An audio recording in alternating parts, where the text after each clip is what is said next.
Alright, welcome back to our Let's Play of Final Fantasy XIV main story quests. I've done a little bit off camera, just mainly filling out the hunting log. I didn't think that would be too interesting to show on screen, so just been working on that.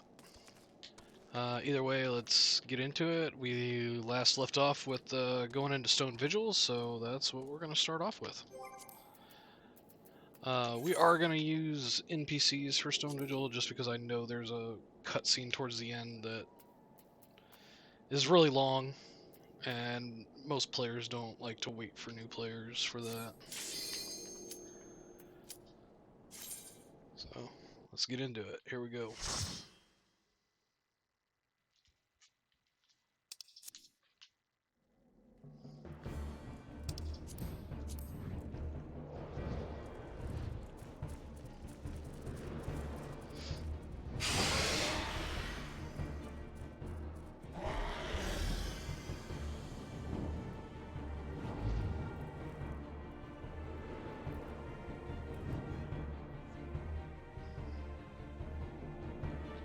Alright, so we're coming in here to get the airship.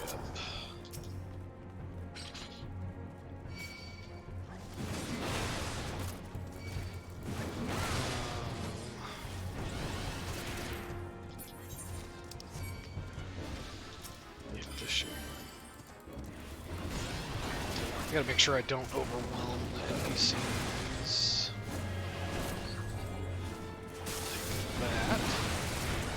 Like that.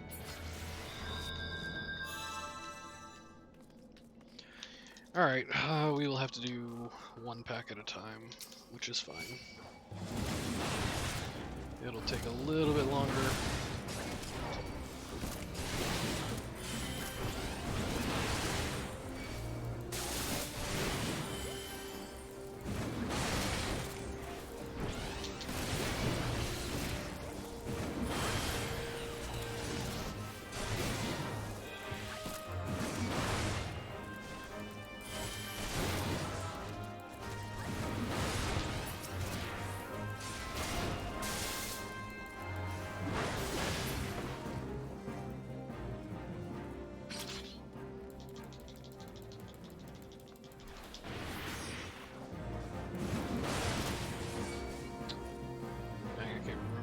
Treasure chests are. We do want to pick up the loot in here just because it could be an upgrade to what we have.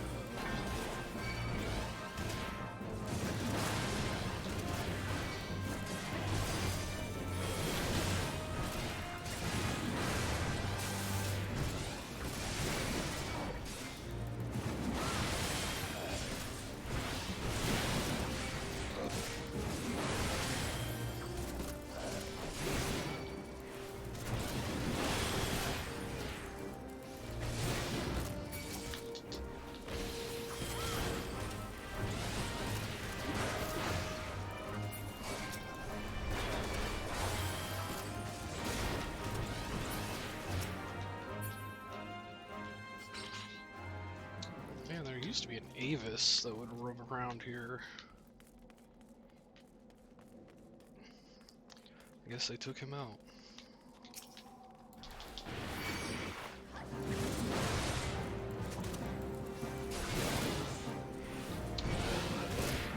Yeah, we gotta be careful. I don't have any cooldowns.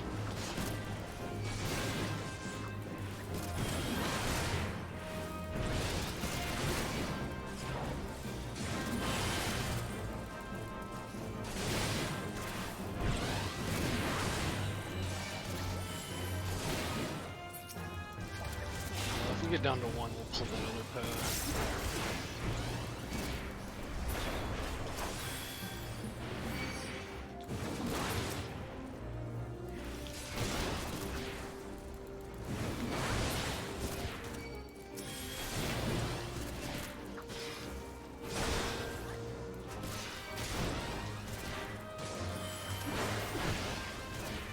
Yeah, I do want to level cooldowns coming back because this boss actually hits kind of hard for newer players.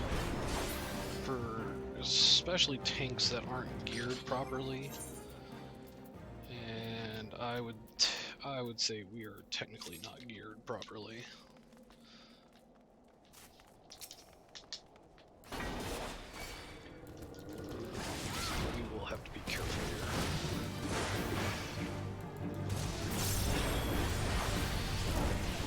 That right there is a 15-second burn.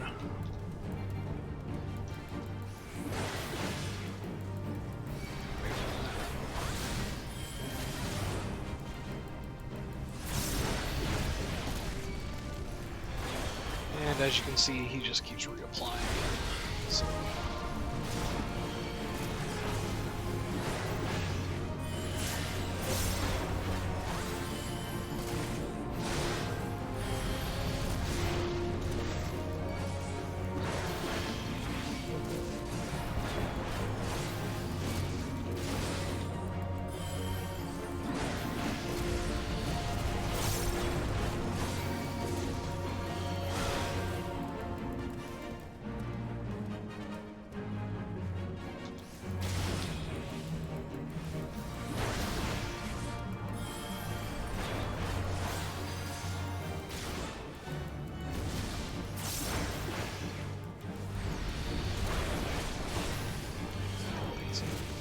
I was wondering if I could avoid it. I couldn't remember if I could or not. Can't.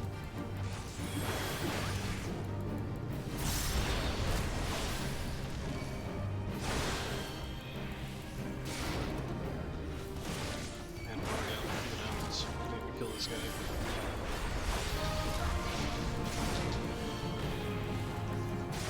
Oh my god.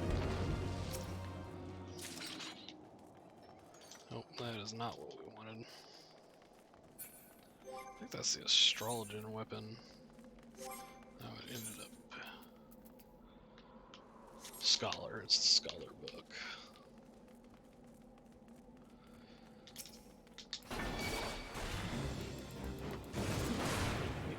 Go. Hit both of them. Thank you. Yeah, that was not gear. This is a crafting item.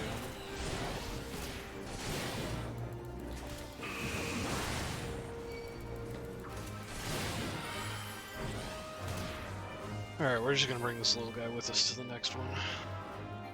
Or they might kill it. Or might be able to kill it. There we go.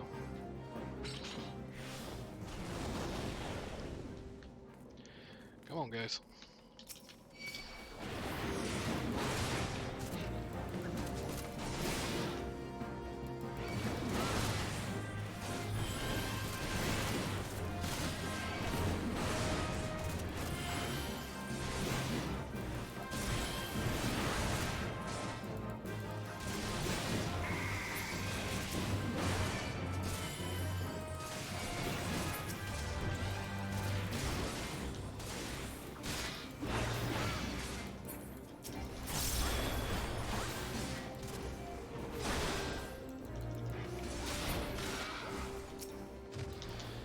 See, there should have been one of these at the beginning.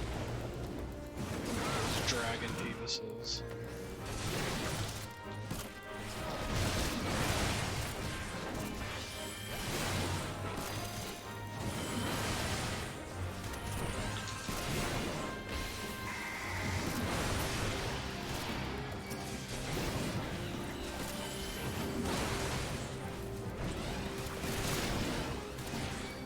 There's another pack of mobs in here that hurts really bad, but they're towards the end.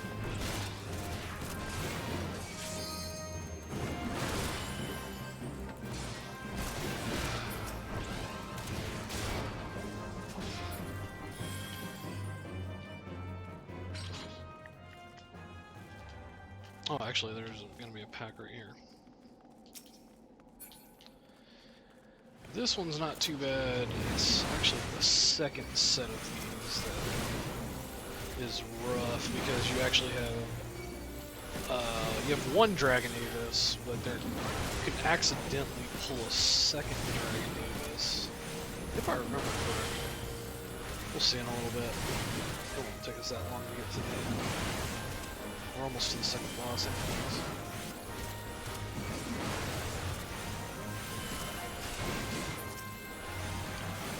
We do need to go get that treasure chest in there.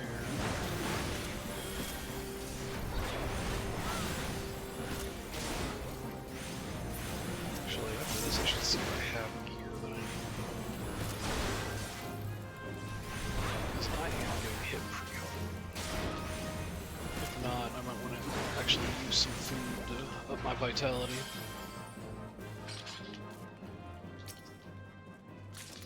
I don't know. Well, that was an upgrade, so we'll take that. Yeah, see, 43. Most of our stuff is like 35. You can't count that. 16, 18, 30. You see, it's really our accessories that are killing us.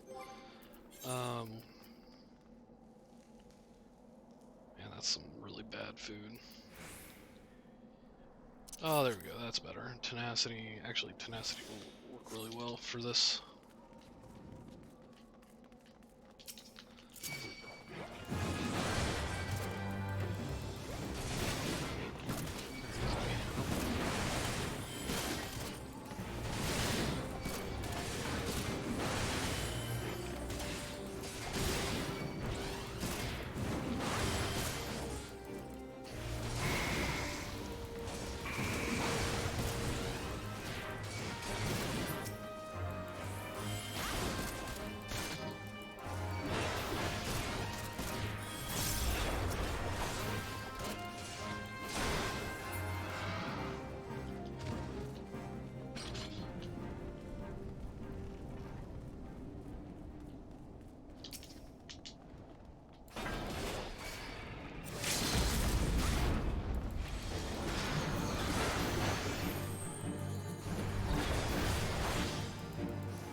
That hit pretty hard too. We're a little under geared for this dungeon.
Tank buster?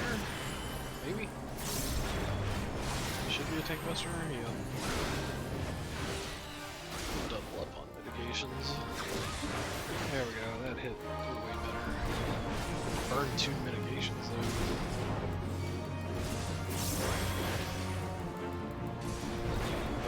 But, we shouldn't see a tank buster, so we should be okay.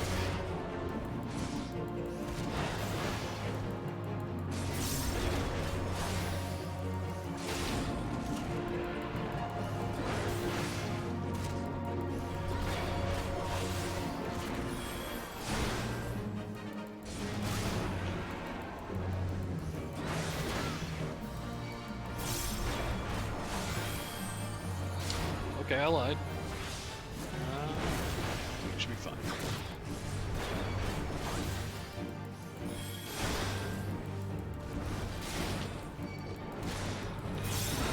Healer got hit with that.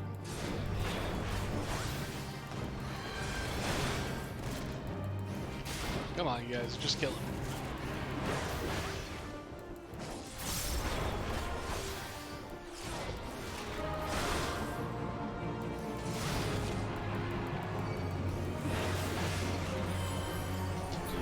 I mean, I have a gang again, I guess, if I really needed it. Are either of those upgrades? No. They are for other classes.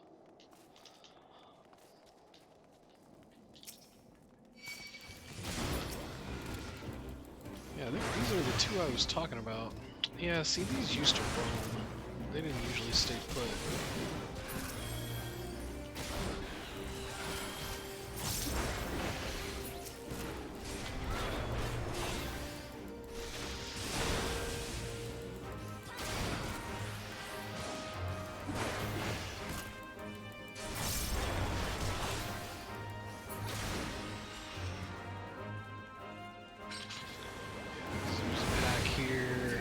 Another pack through that other window set.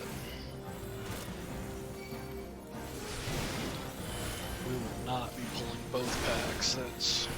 That's just asking to die.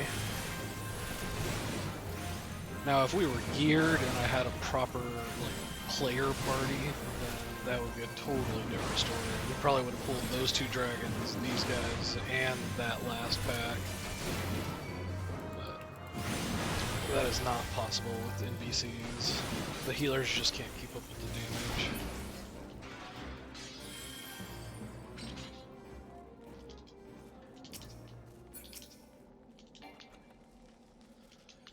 Now, we got the pants from the boss, so we can't get another pair of pants.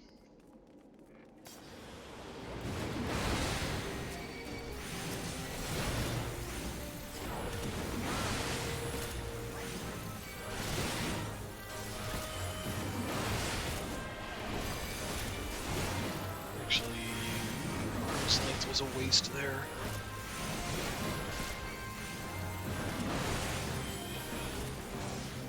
Because arm's length only works if you're physically getting hit and they do magic damage.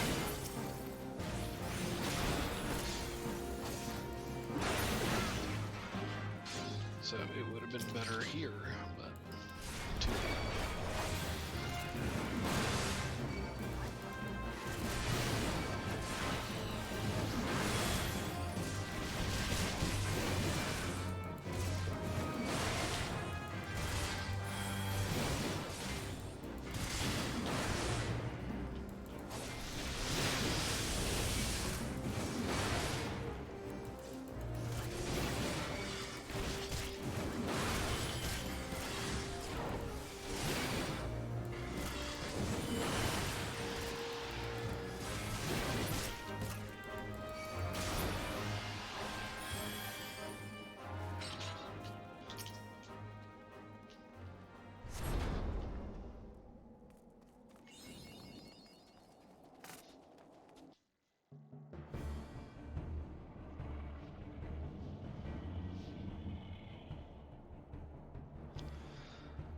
Look, it's the Enterprise. Well, we found the airship. Yes, just beyond that enormous sleeping dragon.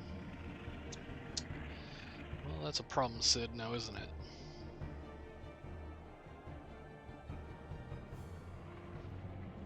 The dragon is not our concern. We have come for the airship and only the airship.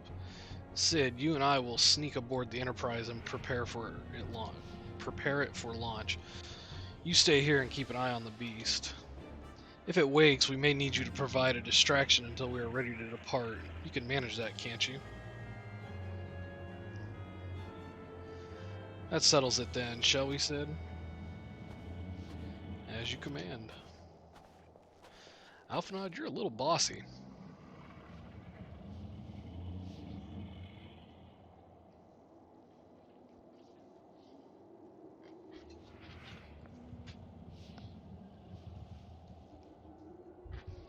Oh, we got an onlooker. So you mean to slay Garuda next? Interesting, most interesting.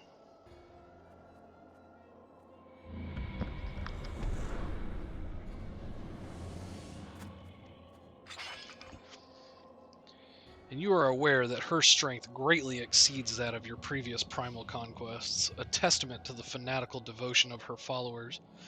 The Ixal are nothing if not zealous. In spite of your past achievements, I labor to believe that you will best this foe. Yet only a fool would underestimate the great bringer of light, slayer of Ifrit, bane of Titan. If any mortal is capable of defeating the Lady of the Vortex, it is you. Win or lose, the battle should at least make for an entertaining spectacle, assuming, of course, you live that long. What you doing to the dragon, bro?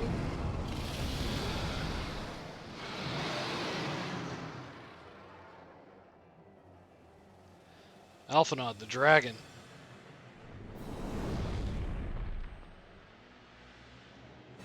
Confound it all.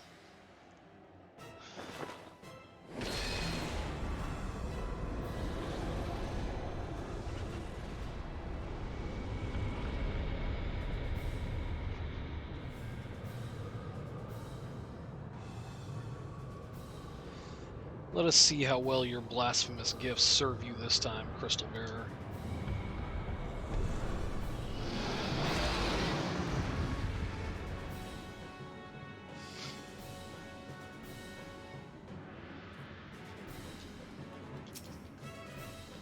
Alright. Well, let's do this.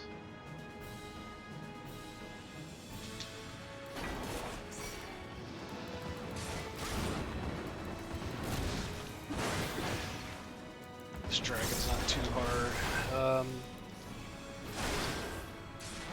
It's probably one of the very first, I don't want to say difficult challenges for beginners, but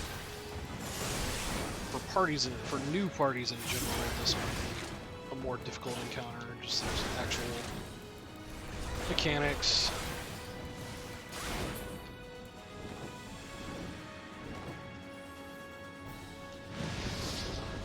Like that right there is a line attack, so don't be in that.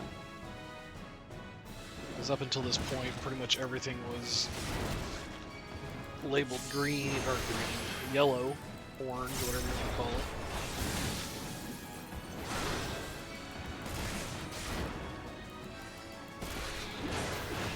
If it was bad, don't stand in it.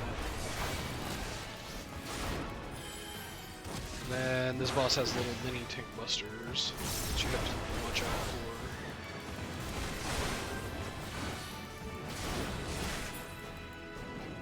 Oh, I just used Vengeance and you're flying away again? What a waste.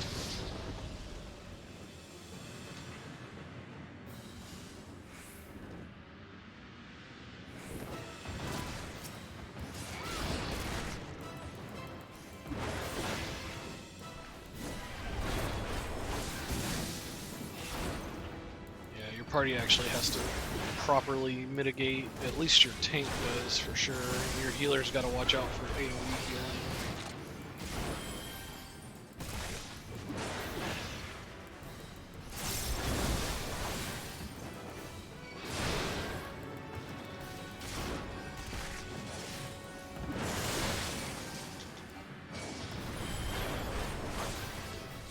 I hit a button that I don't even have access to yet.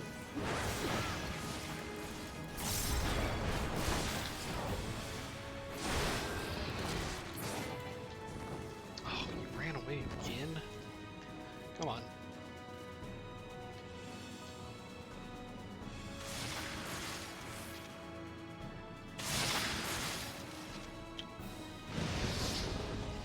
Wow, that's our healer. This is gonna be rough. Actually, I don't know if we can do this, since our healer died.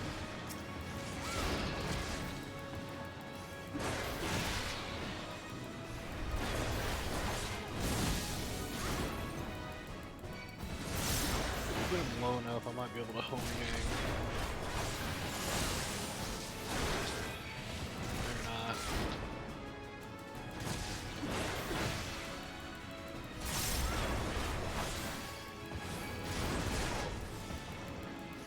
Maybe. Oh, he's flying away again. Okay, well, I can't leave it in the center because apparently they will kill themselves.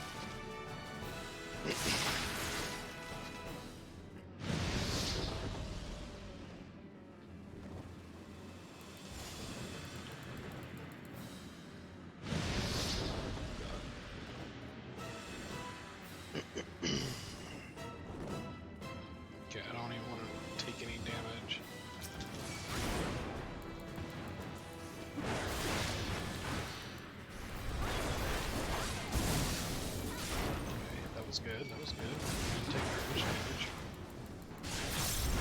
Can I pull this off? Yes. Oh my god, I think we can do it. 6 seconds. Yes!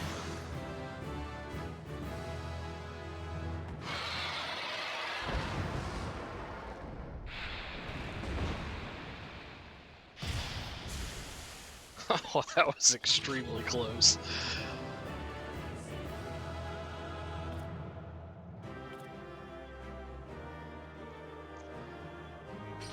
But we did it.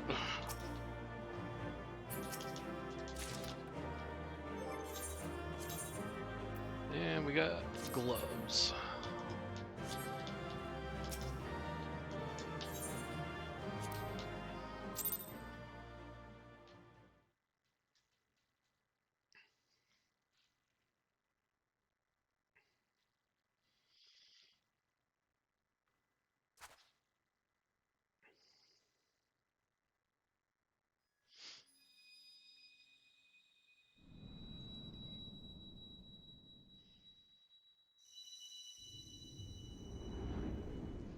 Is that the last one? Or no, we need one more after this, don't we?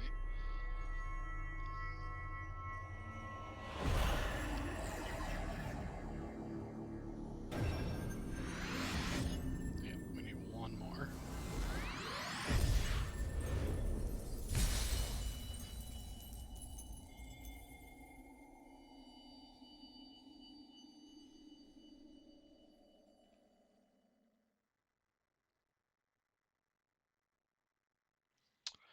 Are you alright? Speak to me.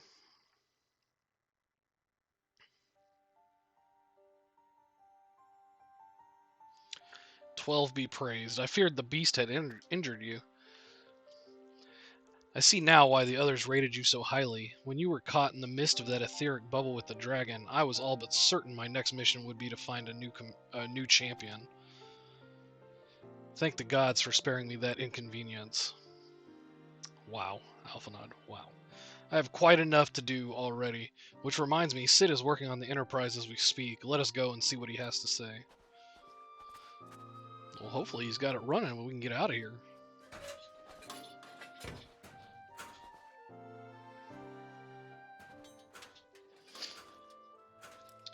What say you, Sid? Will she fly? Yes, though it will not be a pleasant ride.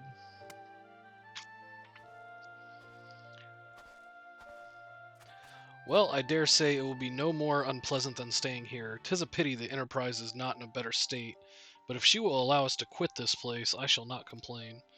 If all are in agreement, let us return to Gridania. Though I would like nothing more than set course for the Howling Eye, it is plain the Enterprise is in no condition to weather the storm. She must needs be repaired if we are to proceed with our mission. Yeah, the Howling Eye, that's where Garuda is.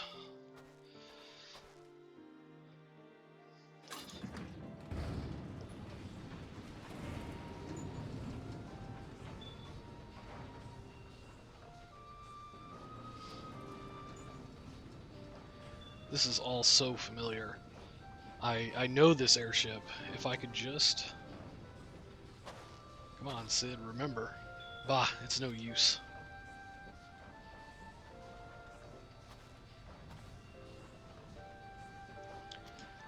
Let's go.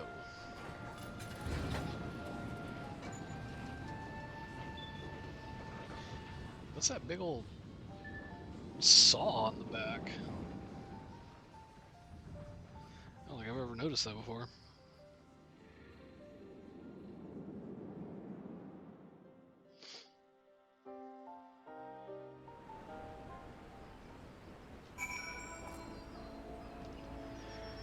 Alright, back in Gridania. Now I have longed for the more agreeable climate of the Twelveswood. Yet I will not deny the Holy See had its charms. Endless detours aside, our Ishgardian jaunt proved quite an adventure. Alas, our work is far from done. We still have an airship to repair and a primal to slay. No rest for the heroic, eh? Got that right. Mount speed in Korthos Highlands has increased, yes. That's good, because we don't have flying yet. Into the eye of the storm. Do we need this helmet? No, we just got... Yeah, no, we definitely don't need that. We will take the money. Come on, accept.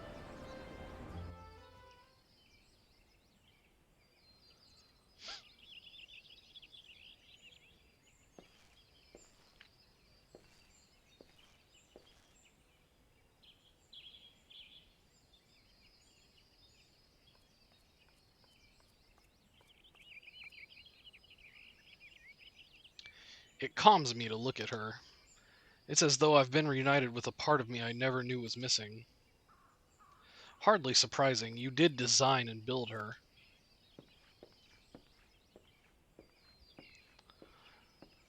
Oh, Alphanod.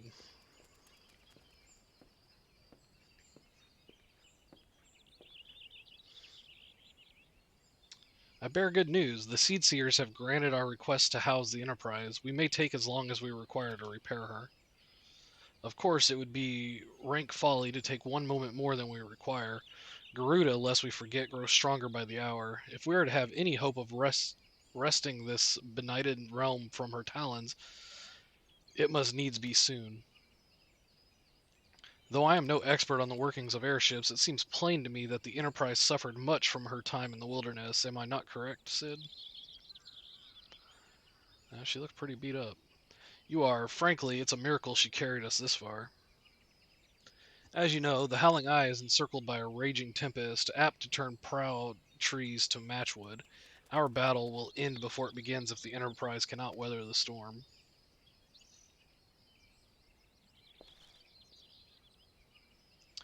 Given time, I believe I can fully repair her. But if this tempest is as fearsome as you say, even that may not be enough. Confound it. There must be a way to brave the fury of the elements. The elements, but of course, that's it. We work upon the element itself, using the power of a corrupted crystal. We could clear a path through the storm and spare the Enterprise a battering. I see. You propose to utilize the properties of a crystal to alter the elemental aspect of the barrier. It seems so childishly simple in retrospect. Though mayhap not to you. We speak of the manifestations of over-aspected ether that can be found throughout Eorzea. Since the calamity disrupted the land's etheric currents, such crystals have become comparatively commonplace, which has been a cause of great woe, as they are known to warp etheric energies, including those of living organisms. The point is, we could theoretically use a corrupted crystal to convert the wind-aspected ether compromising Garuda's barrier into aether of another aspect, one she cannot control. Yeah, so you're going to change it from wind to whatever, earth. With certain modifications, the Enterprise should be able to deliver us to the Howling Eye in comfort, however hard Garuda blows. But we are getting ahead of ourselves. All of this rests upon our ability to procure a crystal with the necessary properties. Have you any idea where we might acquire one? No, but I know a man who might, a scholar by the name of Lambertaint, who resides in Camp Drybone. Strange as it may sound, I met him during my time at the church. Well, Marquise met him, I suppose. Whether out of pity or for want of a more willing listener, he would talk to me for hours at a time about his etheric studies, corrupted crystals being his pet subject. It was a result of these conversations that poor Marquise was observed to possess an uncommon knack for theoretical science. I need you to return to Thanalan and seek out this scholar. Sid and I will set about repairing the Enterprise in your absence.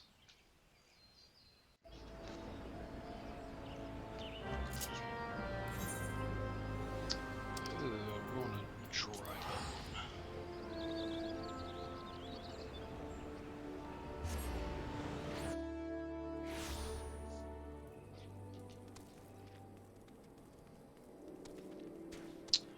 If I remember right, this guy is, what, under here? Yeah. Looks like it. There he is. Yes. Oh, why yes, I am Professor Lambertine. Beg pardon? You wish to hear about my research on corrupted crystals? Truly. Well, nothing would give me greater pleasure than to discuss my work with a fellow man of science. I don't know if you would call us a man of science. We're more of a, I would say, mercenary. We just happen to be really good at what we do. I don't need this. Yes, actually, I do need that. So rare it is to find fellow intellectuals in this region. 'Tis even rarer to find one capable of comprehending the nature of corrupted crystals. Come to think of it, there was another, a hermit to whom the church had given sanctuary. Curious fellow, unsociable, rather daft at first impression, yet possessed of an amazing affinity towards the scientific pursuits. But to the matter at hand, did you say you wished not to conduct field observations but to harvest a corrupted crystal? Eggeds, man, at least take the necessary precautions so that you do not suffer from exposure to its harmful energies. I'm beginning to wonder if you've sufficient qualifications to handle such hazardous materials. Still, your ignorance is somehow endearing. Luckily for you, I have precisely the means by which these inherent dangers may be averted. Simply store the crystal you seek within this warded pot to protect yourself from its deleterious effects, though I suppose you will be bombarded with its energies until you place it within the vessel. Well, perhaps it shall motivate you to work quickly. In any case, take the pot to Hahasako, a student of mine monitoring the flow of aether at Highbridge. Explain to him your quest, and he shall instruct you in the finer points of crystal harvesting. Oh, I know where we're going. We're going to the burning wall. Door's right there.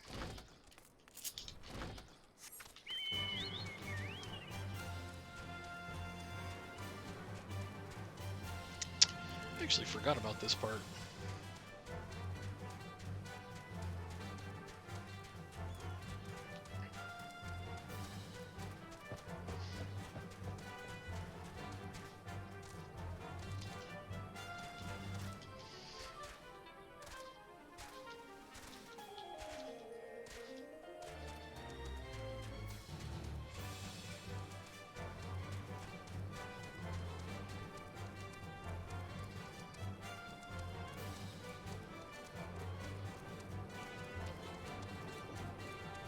I gotta remember, there he is.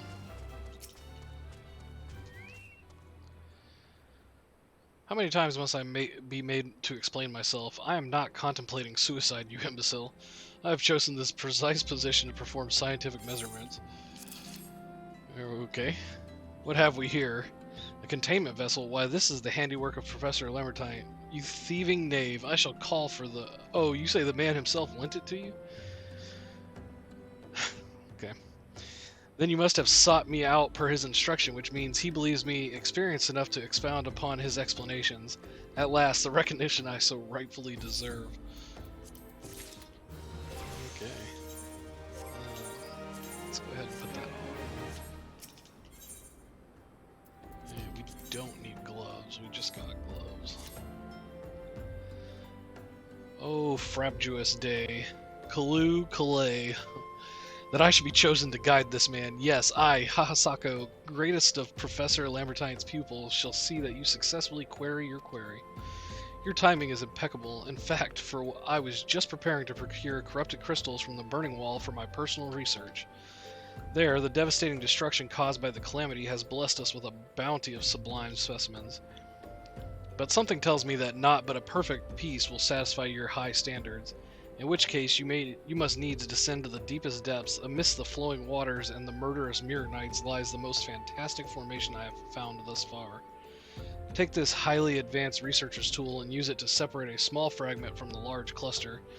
Place it within the warded pot and bear it back to me for inspection. The path which leads from Burgundy Falls to the base of the burning wall is treacherous and terrifying, but advance with appropriate caution and you shall surely survive. I've been over there plenty of times. It's actually not that bad. They make it sound worse than it is.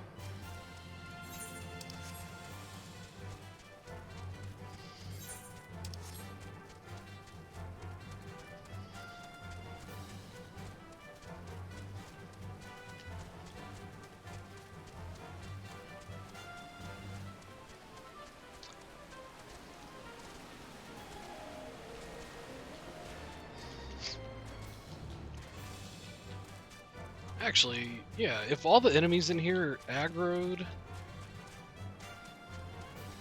or like weren't passive, then yeah, this place might actually be pretty scary.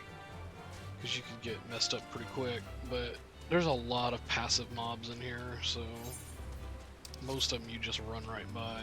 Like those Mirror Knights are the only ones that would really attack me.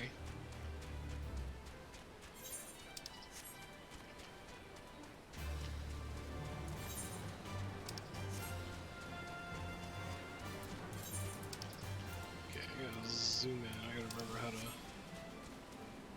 We're trying to get down there.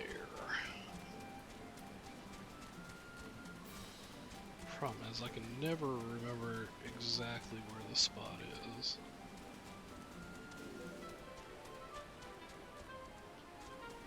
Wait, oh man, we passed it. We went right by it.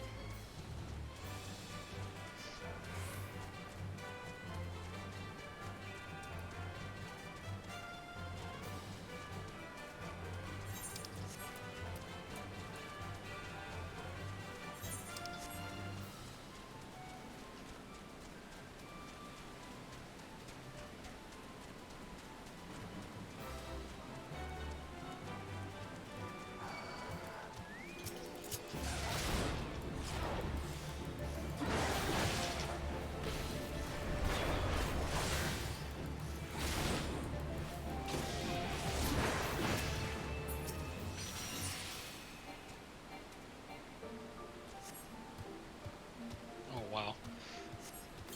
I was for sure thinking he was going to get us, but...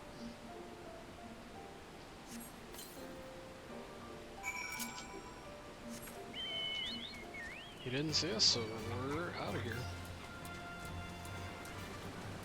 Ah. See, I'm already going the wrong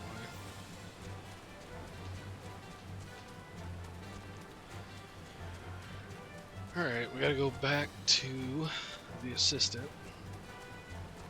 Hahasako.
Trying to think, are we gonna get to Garuda today? We should. I think Garuda's only level 42. Or is she 45? I see you've come galloping back. Have you the crystal then? Yeah, we got it. What a prodigiously large and lovely crystal. Professor Lamertine will doubtless chortle with joy when you present it to him in person. Oh, and upon your return, do remember to recount how I helped you with your harvesting.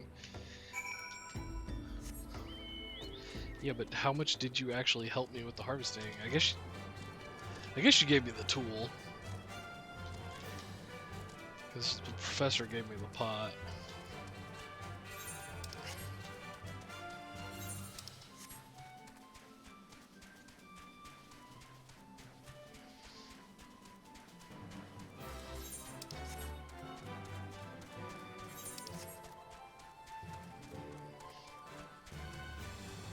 You know, I could have teleported.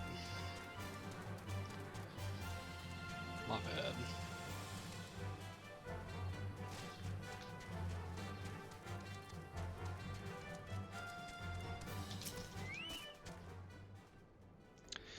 My keen scholar sense tells me that you've obtained a corrupted crystal, am I right? Oh yeah, we got one. If you would grant me a moment to examine the crystal, Ah, it is as you desired. A corrupted crystal overflowing with wind-aspected aether. Remind me, for what purpose did you intend to use this crystal again? What? To breach a barrier comprised of wind-aspected aether? Oh dear, that may prove problematic, as this crystal would only serve to strengthen the barrier. I suppose I am at fault for not inquiring as to your objectives from the start. Had I known your intent, I would have never sent you to Sako. But what is a science if not trial and error? And can you truly say that this failure has taught you nothing? Think, man. You now understand the methods necessary to safely collect a corrupted crystal. You will doubtless have no difficulty doing so once more. What's more, the crystal you collected can serve as an invaluable resource for the ethereal studies conducted by the students of Baldessian. You've heard of them? Well, I don't mean to boast, but I've a professional relationship with the organization. Not as equals, of course. I would never be so bold as to claim that level of expertise. Are you alright? Your eyes seem to have glazed over for a moment. They have. Anyway, I shan't keep you from your task. You've still a corrupted crystal to find. Yeah, wait, do I need these gloves? Yeah, no. Are you gonna help me with that? Okay. A promising prospect. Corrupted crystals of sufficient size and strength are not all that common, I fear. Fortunately, one of my other students, Sienna, claims to... Cana? Would that be Sienna or Cana? I'm not sure. Claims to have discovered another promising site in eastern Lenosha. Wait, that's not correct. Eastern Lenosha was where she was nearly killed when wandering too close to an imperial castrum. Haha, now that made for an amusing anecdote. It was western Lenosha, Pharaoh Sirius, on the Isles of Umbra to be precise. I can't recall her exact reasoning, something to do with one of Dalamud's talons or some such nonsense. What I can say for certain is that she is still in Aleport, attempting to gain access to the Isles. Why not travel there and see if Kana's inquiries bear fruit? If you can look past the crass and violent ways of the local pirates, you might find your time there to be quite pleasurable. Oh, and do not forget to take your makeshift warded pot, lest she think you unprepared for the task. Oh yeah, we haven't been to the Umbrals, or Isles of Umbra yet.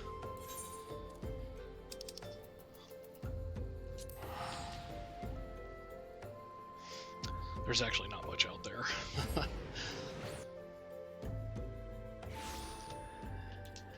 I feel like it's, personally, I think it's a wasted area. They could have done... I mean, there's a dungeon out there, but... and this little part of the storyline. But that's it. Oh, I missed her. I think they could have done more with it. I think she's up.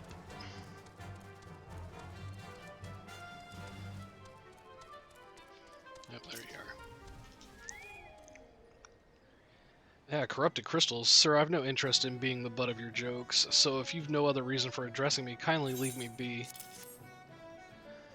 Well, I'll be damned. Professor Lambertine did send you. Beg your pardon, it seems we got off on the wrong foot.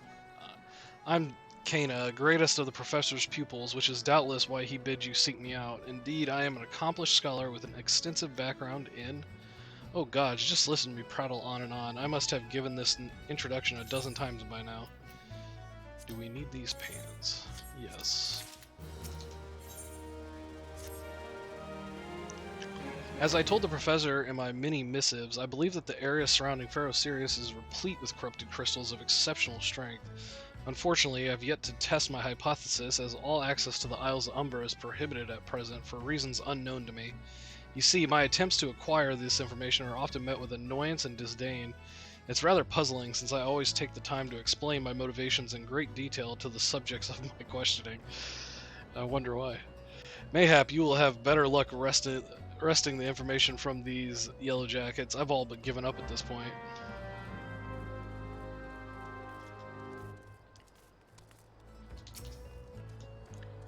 Alright, talk to random person 1.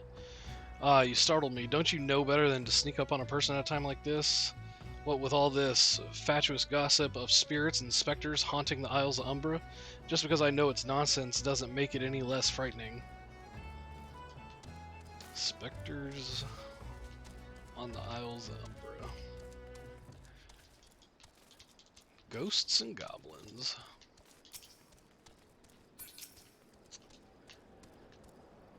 You're keen on traveling to the Isles of Umbra. Bloody hells, lad, are you drunk or just crazy? Ain't nothing there but death, death, and more death.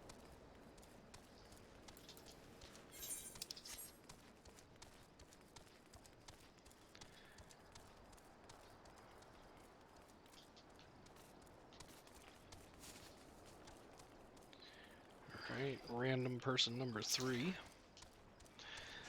The Isles of Umbra? What interest have you in that godforsaken place? Ever since we were forced to abandon Pharaoh Sirius, the Isles have become not more than a graveyard for ships unable to navigate the shores, and a purgatory for the souls dragged down to the depths with them. Y'all sound scared. Give me a boat. I'll go over there myself.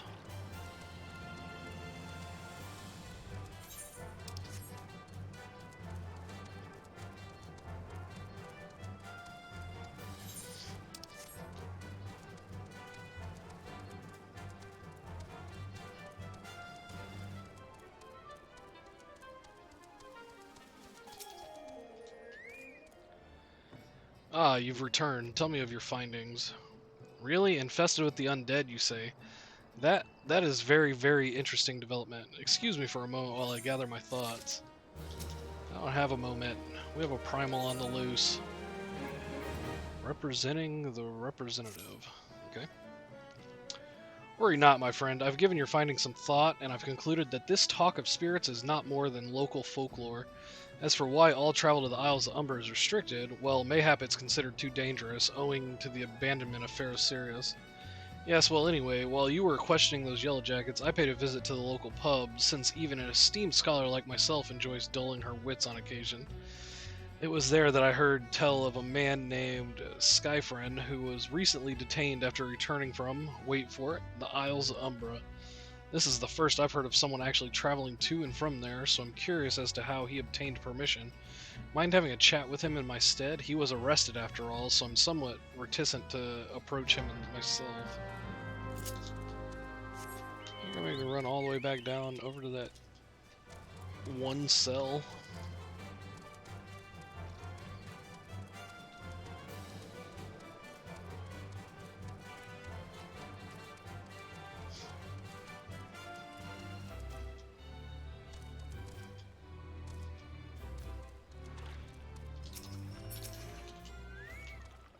Yeah, you weren't in there a second ago.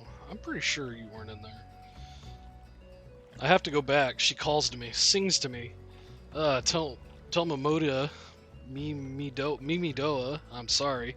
Give him this. He was right. Or you could release me. Yes, release me. I will go and tell her. Let me go tell her. The hell was that about?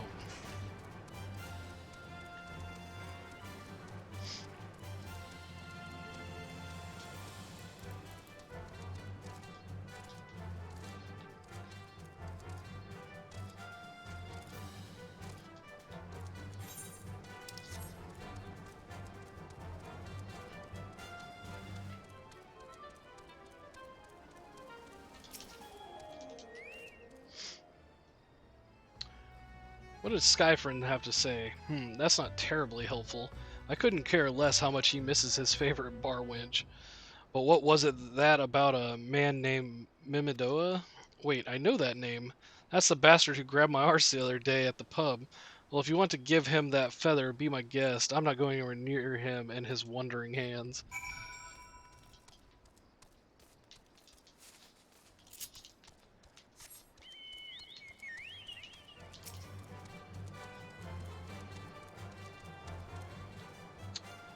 Hey, he's a Lalafell. You gotta forgive him. Another initiate, are you? No, then what are you? Speak up, son. I can't hear you. Hey, bugger me. Is this what I think it is? Nah, it couldn't be. You found this, you say. Where'd you say you found it? Skyfriend, you say. Was hoping to have a word with the lad, but it sounds like there's not left twixt his ears. He was supposed to help patch up Pharaoh Sirius, he was. The company sent me to supervise a lot of them. Weren't getting work done on their own, see? Half of them walked off, half of them ran off, and half of them up and vanished. What's that? You be looking for passage to the Isles of Umbra? Why didn't you say so? I've been thinking of dispatching someone to take a look on behalf of old Mimidoa. tell him how the land lies. Ain't nobody been interested till you came calling. Whole port's up in arms about spirits and so forth. If I had the gill, I'd hire some sellswords and let 'em sort it out. But you'll do in a pinch. You will. Show this parchment to the skipper, and he'll see you're there and back. Okay. So we have passage.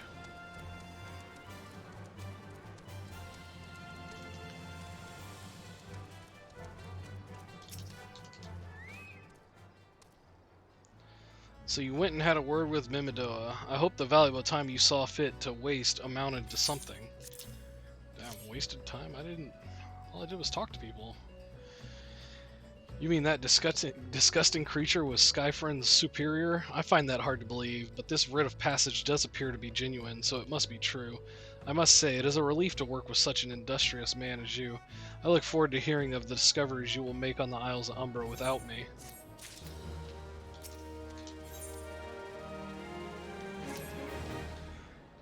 Fine, fine. I fail to see the justification for dragging me along on your journey, but if you insist, I will go as well. But 12 is my witness. If you leave me behind to be devoured by some horrid abomination, I shall come back to haunt you. Oh, you'll be fine.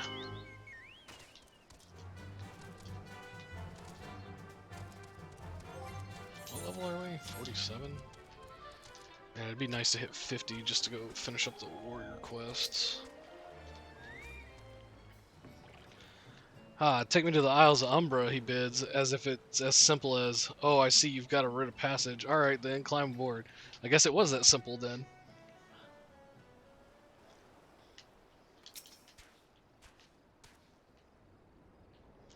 Oh, it's a brazier. This doesn't seem all that bad.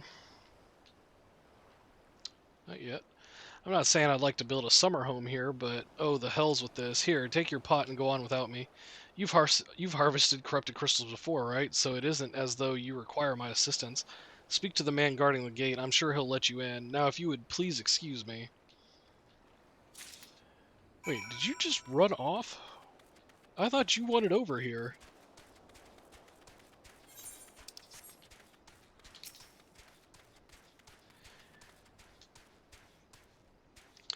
Beg your pardon, sir, but how did you come here? Access to this island is currently restricted. An old pot. I'm not sure I follow. Oh, I see. You wish to harvest a corrupted crystal. Sorry, friend, but you may have to return. You may have to return empty-handed. Well, that's not possible. The writ Master Mimidoa gave you may grant you access to the island, but only authorized personnel may proceed past this point. Why, you ask? Look up and see for yourself. When that giant mass of crystals struck the lighthouse, it caused severe damage to both the structure and the machinery within that once powered the beacon. Aye, contrary to what the small folk would have you believe, the fires of Ferrocerius were not the product of a mage's thaumaturgy or a colossal arcane bomb, but an elaborate contraption fueled by ethereal energy. Repairs are still ongoing, but it's anyone's guess when they'll be complete. What's worse, all work has ceased since rumors of the Walking Dead drove off our entire crew. Not that those rumors are incorrect. I've observed the fiends from a distance at the ship graveyard to the south. What's drawn them to our shores is still a mystery, though. I'll make you a deal. Help me unravel this mystery, and I'll bring you your corrupted crystal. In fact, I shall begin searching for one that satisfies your requirements. Okay. As for where to begin your inquiries into the situation, it so happens that a party of 3 adventurers came ashore not long ago, seeking to scavenge valuable trinkets at the ship graveyard. I'd be surprised if they knew nothing of the undead infestation, so it might behoove you to question them.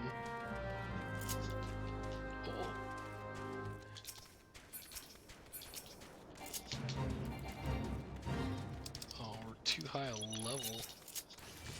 Crazy. I guess we have force.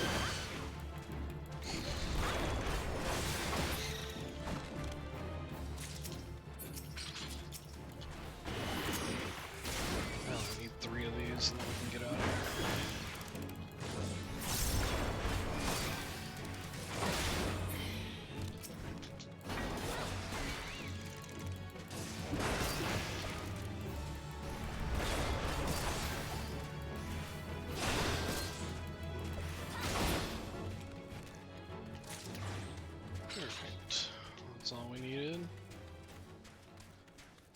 There we go.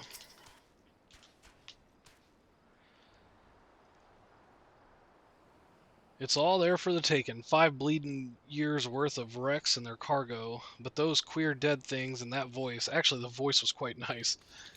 What voice? You saw them too, right? Dead people just shambling about without a care in the world, except when they do seem to care, that is, and start shuffling towards the water. God's that voice, that single fleeting verse. I can still hear it. Stay clear of the southern shore, friend. It took every ounce of my strength to resist.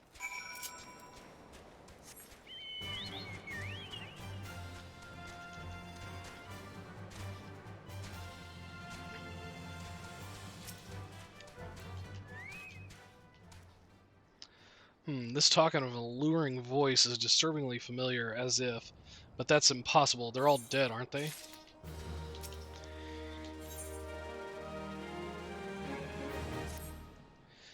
But if they have returned, that would mean... Oh, beg your pardon, I was just thinking about something.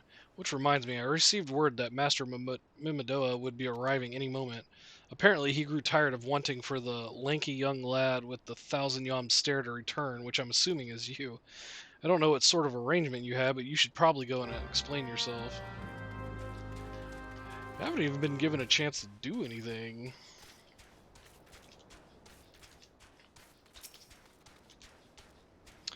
What's been keeping you, initiate? I ain't getting any younger, you know. Some honey-voiced harlot's been calling out to folk what wander near the ship graveyard, and it's stirred up the dead and all. Bloody hells, this takes me back to the days as a cannon boy sailing under old Mistbeard.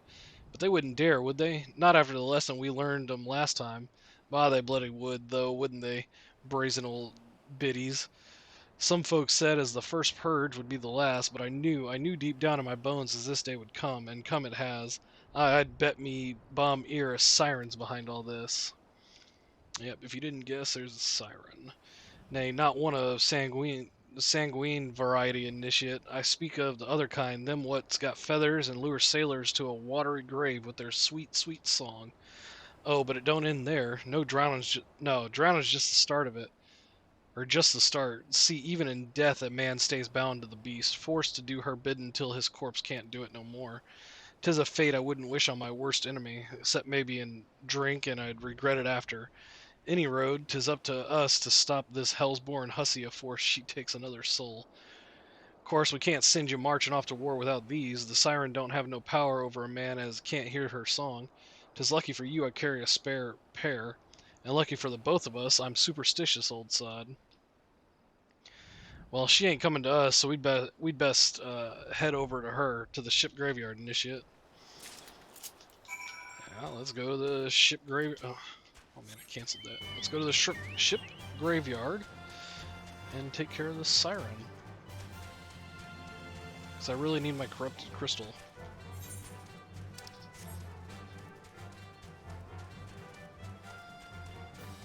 Actually, I don't know if you'll attack me or not. Yeah, looks like you will. Probably need about one more level and he wouldn't attack.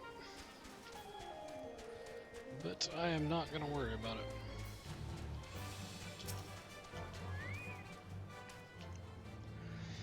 If she passes near the shore, she's sure to spy the campfire and come looking. Just a matter of waiting now.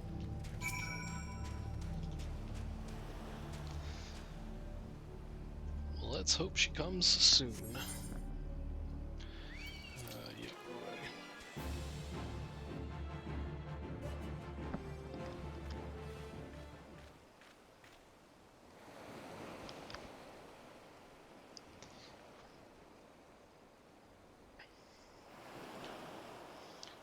I'm beginning to wonder if some sly bugger ain't spun us a yarn here.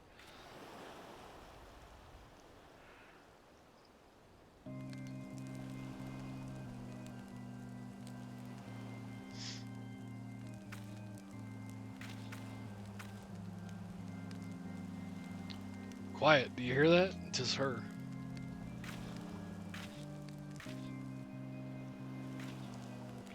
Look, out over the water. She's come, Nishit, she's come.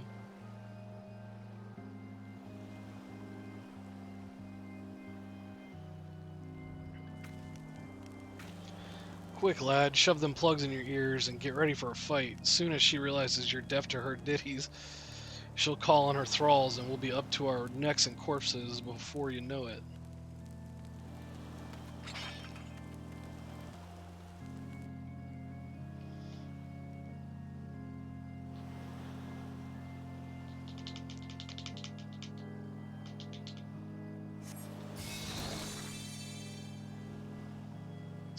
It won't work, Siren. True love spurned his cruelty's reward.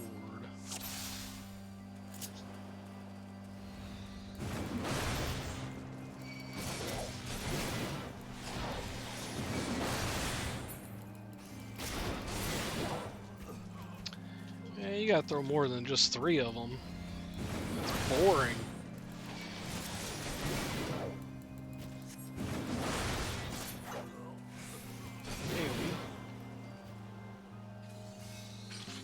Actually, yeah, it was.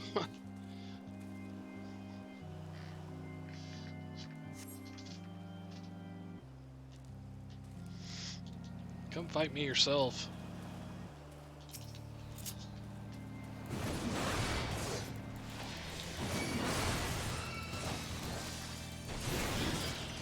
Those enemies are hard to see.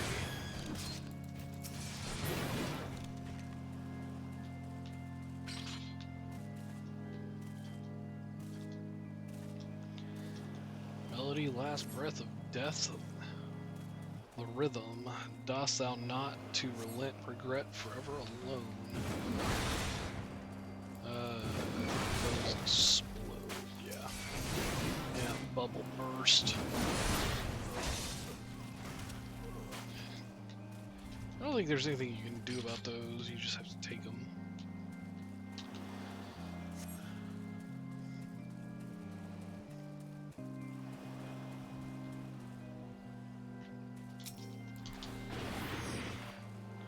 Come here, buddy. You have, like, no health.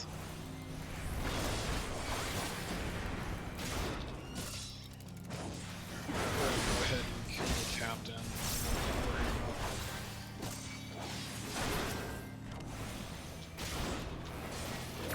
Oh, I got him. Stopped him from casting that thunder.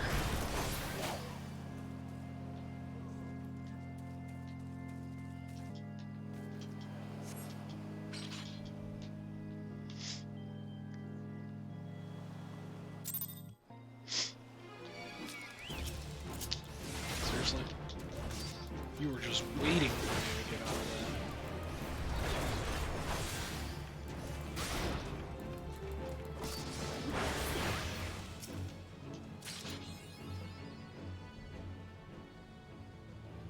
Oh, we reached level 5 with our chocobo. Am I alright? Nah, I'm better than that, initiate. Happy as a sailor in a whorehouse I am. Of course, I'd be happy as a sailor with 2 what's-its if we'd gutted the songstress, but you can't have everything, can you? She'll not come crooning around here again, though. Not for a while, any road. And if she does, well, we know what to do, don't we? Thanks for the help. Bugger me, I've clean forgot your name. Remind me? Don't recall having no initiate by that name, but if you're not me old mate, what's the name? Why you been so bloody helpful? Ah, never mind. Be seeing you, lad.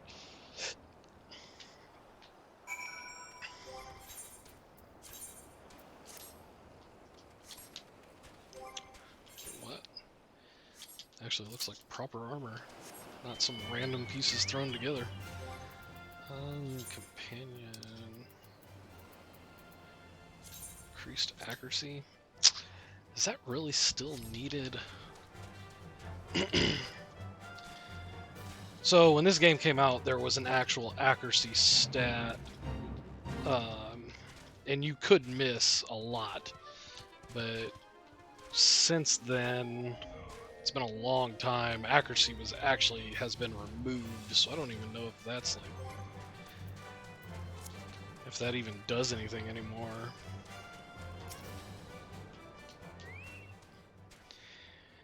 You mean it was a siren? Oh, you mean it was a siren? But how were we able to resist her song? I see. I had heard that Master Mimidoa was involved in the first purge, but I'd never actually... Having survived an ordeal like that, I can't blame him for carrying earplugs around with him. Anyway, I have something for you. The corrupted crystal you wanted, safely sealed within the pot, just as you requested. Please take it with my compliments. Alright, perfect. We can actually just teleport back over. It is Aleport.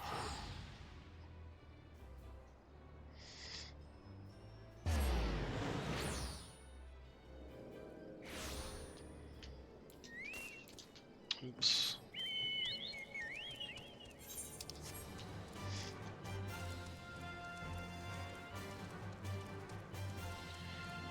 Alright, inspect the crystal.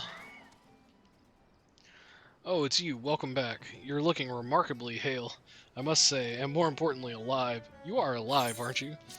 Yep, I'm alive. Ah, the conquering hero returns bearing a gift. Might I have a closer look? Impressive, very impressive indeed. Yes, I think you'll be quite pleased with this specimen. Congratulations. Seldom, if ever, have I encountered a corrupted crystal composed of such a volatile overabundance of fire-aspected ether. What? You wanted a corrupted crystal composed of ice-aspected ether to counteract the effects of a raging wind? Ah, well, this specimen won't help you there. Anyone who knows anything about the elements could tell you that. You'll just have to keep looking, I suppose. Why are you doing this to me? The curious case of Giddy. Don't fret now. I know exactly where to find a corrupted crystal comprised of ice-aspected ether. Why would we want ice-aspected ether for wind, though? It's a question for a different time, I guess. An associate of mine in Gridania has been studying the effects of one such crystal on living beings. What's with that expression? I thought you would be pleased to hear this news. This is not another wild dodo chase, I assure you. And what's even better is that this time you needn't use that warded pot of yours to protect yourself from this crystal's energies. Hedon's findings suggest that it is quite safe. Why, you ask? Well, let's just say that it has undergone a unique process that has rendered such precautions unnecessary. Anyway, do not let me keep you. It has been a pleasure. Come back and see me sometime, alright?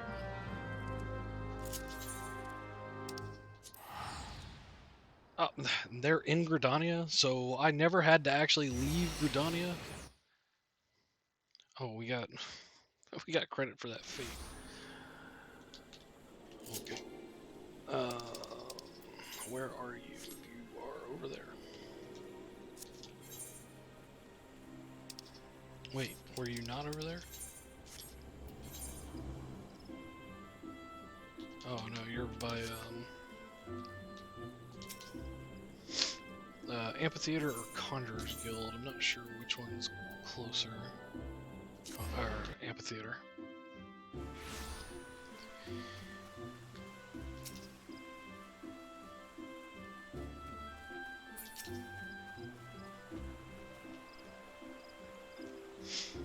Greetings and salutations. Mr. Ridge, I presume? You came to inform me of your adventures in Aleport. Terribly sorry about the misunderstanding. Though, as Professor Lambertine is fond of saying, no action taken in the name of science is ever truly wasteful. To the matter at hand, corrupted crystals possessing the properties you seek could be found in abundance at the standing courses following the calamity. Alas, that is no longer the case, and while there is at least one suitable crystal that remains to be found within the Twelveswood, precisely where it is at any given moment is more difficult to say. Permit me to explain. You are familiar with Spriggans, yes? The furry little rascals that are wont to seek out ores and other stones? Well, one such creature with an infamously insatiable appetite has single-handedly devoured every corrupted crystal in the Twelveswood. Fortunately for you, these crystals take an eternity to digest, assuming they can even be digested, and I am reasonably confident that one still resides within its gut. It's quite fascinating, really. My theory is that this Giggity first consumed a corrupted crystal when you couldn't care less about all this, could you? No, not really. To the point, then. Giggity seldom makes his presence felt unless there is particularly fine fodder to be had. Therefore, we shall require a lure, and I have precisely the sort he will find impossible to resist. Simply place this true heart. I shall save the story of the origin of its unusual name for another occasion. outside of the Spriggan's lair and wait for the opportune moment to pounce. As for the method by which you retrieve the crystal from his gut, I shall leave that to your discretion. I guess we're just gonna beat him up. Actually, Fallgourd Float is the closest.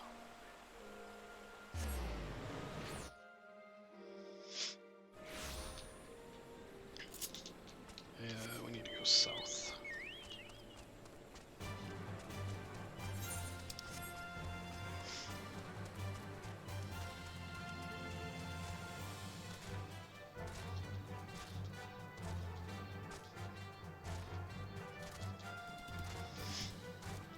That guy's being chased by that spider.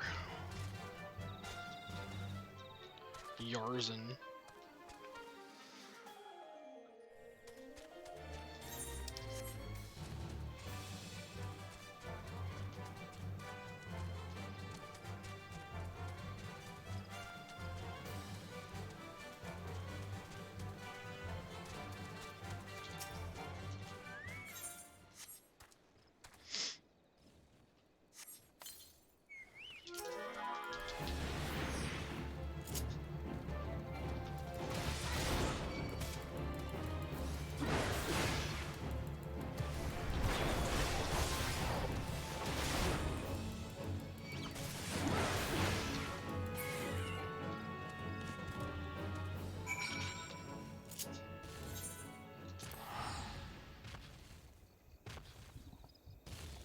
Well, that was...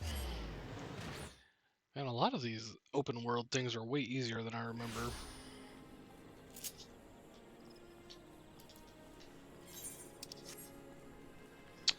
Where am I going? We gotta go to the amphitheater.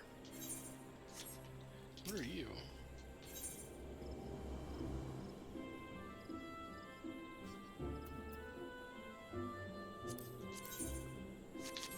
No, we don't need you.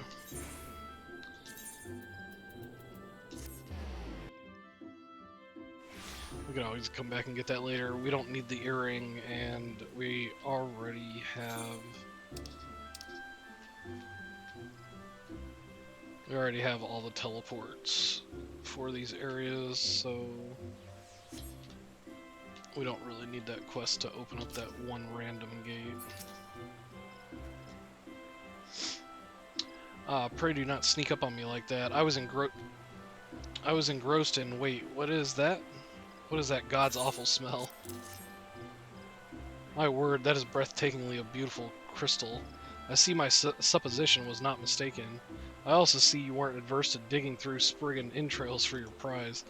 We owe our furry friend a debt of gratitude, you know. This thick coating of digestive juices is protecting us from the harmful effects of the crystal, just as the warded pot you once used did. Why so glum, friend? You finally obtained the corrupted crystal you sought, one overflowing with earth-aspected ether. Calm down, I jest.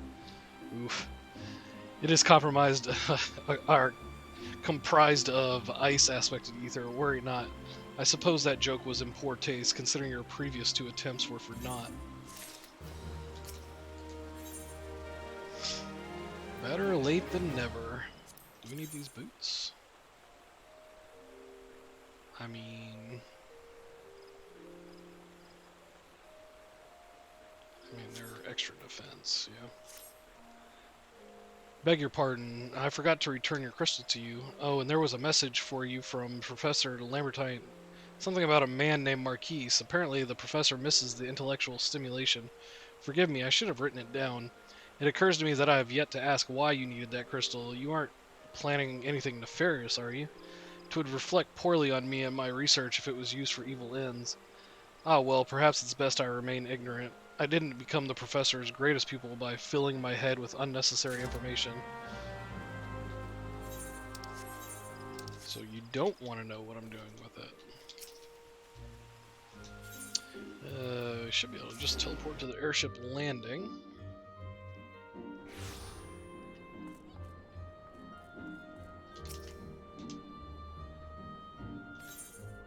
Yes, I wish to proceed to my vessel.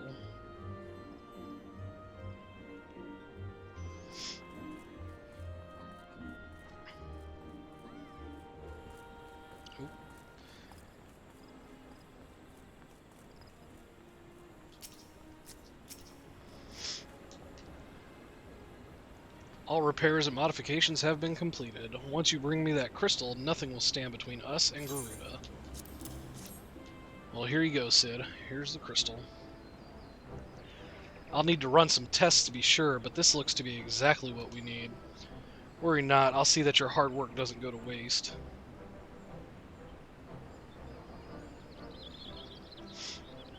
The Enterprise is already more than a common airship, but mark my words, soon it will become something greater, something extraordinary.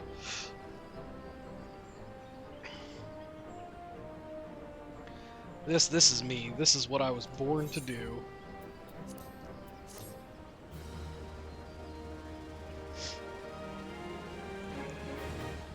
You know, I didn't even check if those boots were 4 tanks. Yeah.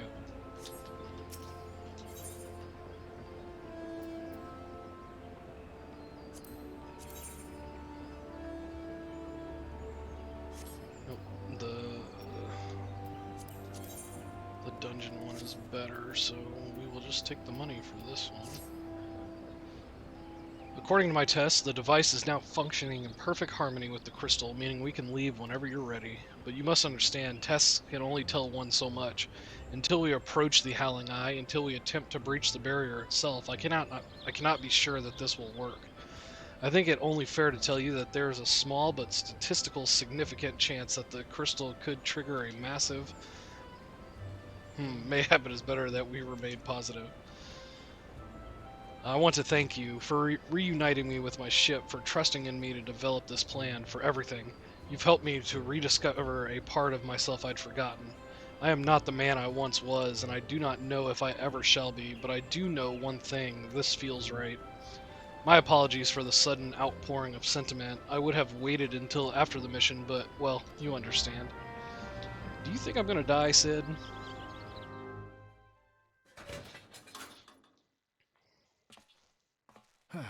There. She's ready.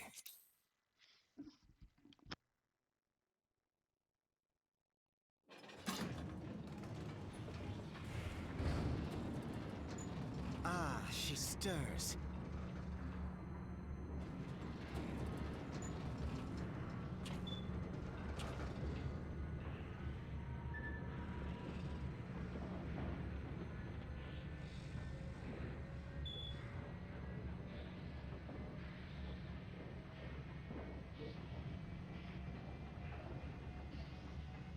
To Kurthus, and an audience with the Harpy Queen Garuda.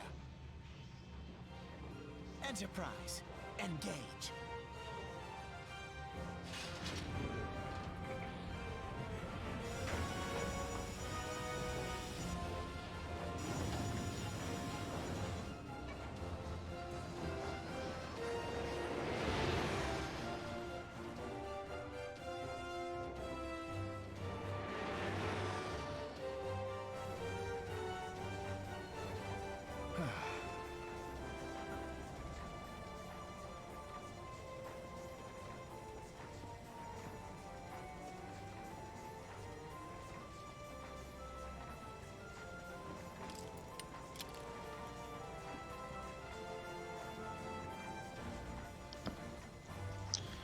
Yep, a Garlean.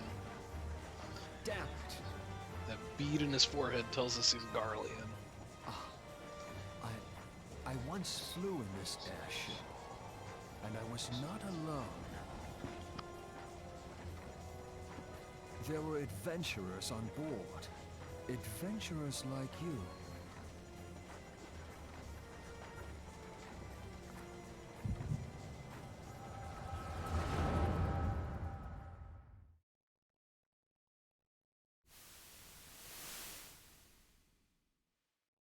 Just how long have I worn these damn goggles?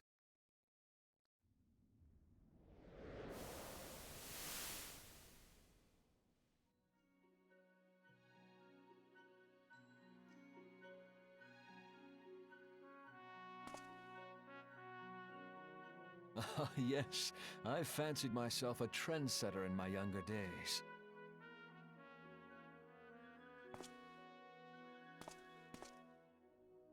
The young prodigy, admired by all, exactly like his father.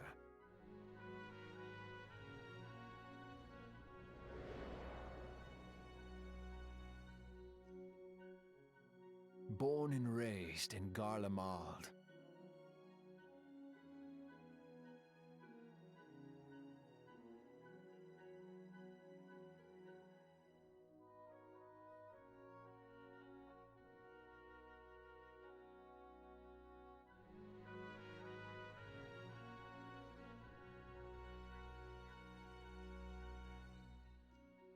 It was only natural that the precocious young student should become an engineer. Had his father not done the same?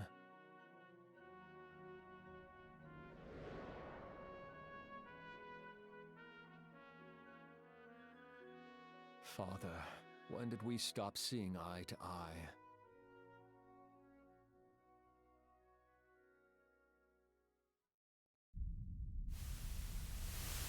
When did Meteor become your everything, and your loved ones cease to matter?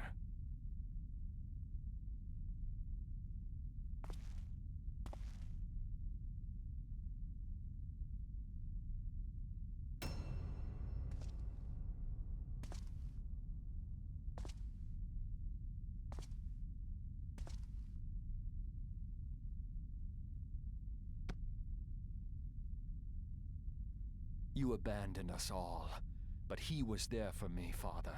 There for me when you were not.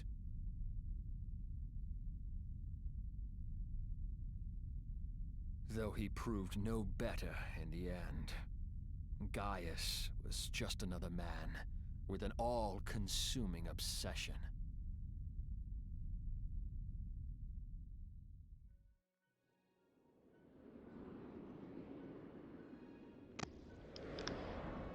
Yep, Gaius Van Belsar. And so I ran, left the Empire behind and came to Eorzea, where I built the ironworks.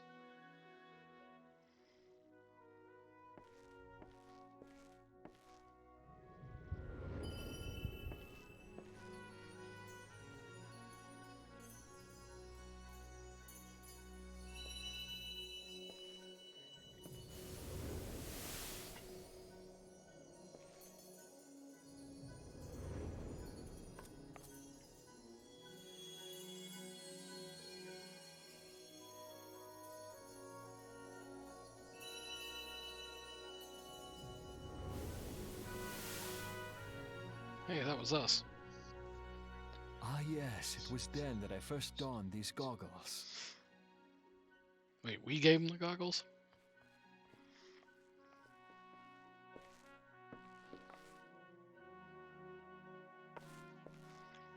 Eorzea opened my eyes. It was home to so many manner of people, each with their own hopes and dreams. People worth saving, and so I fought beside them. I wanted to prove that my knowledge could serve a nobler purpose.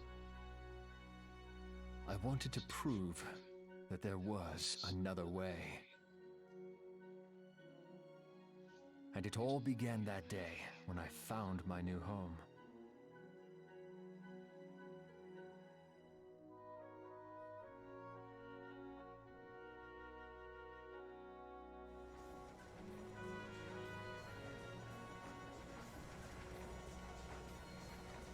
I had forgotten how wonderful it was. The wind in your hair, the endless sky.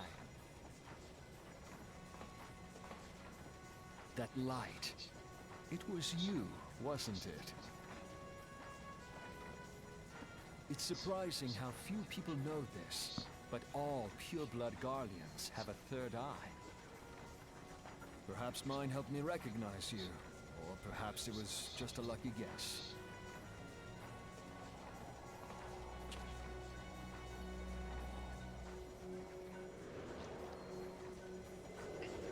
The Enterprise was made for this, to carry Eorzea's protectors into battle.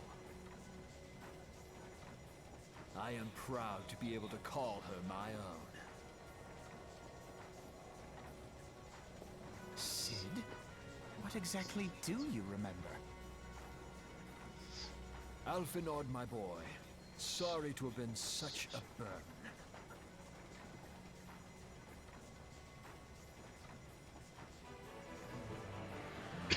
I remember Excuse me. everything. my name, my people, and my purpose. Everything. Come. It would be rude to keep Garuda waiting.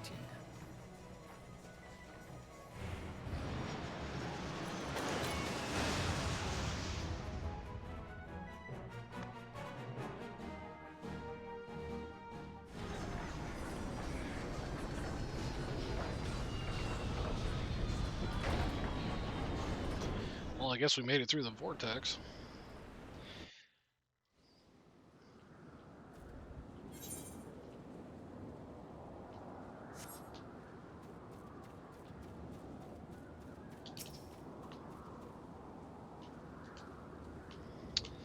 All our efforts, all our travails, all of it was for this. Make ready, for the end is nigh, be it hers or our own. Howling Eye, now accessible. Alright, well, let's go fight Garuda.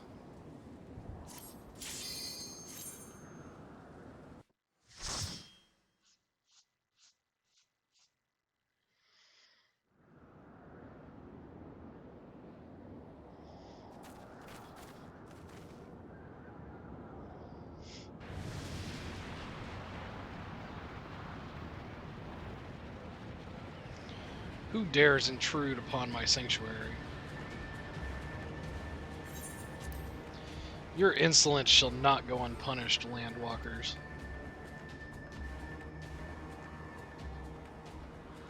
12 preserve. She's huge. As I live and breathe.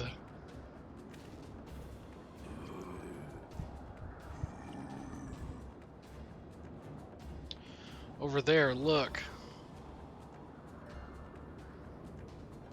Oh, they captured some kobolds. And Amaljaw. Amaljaw and kobold prisoners, but why would the Ixal bring them here?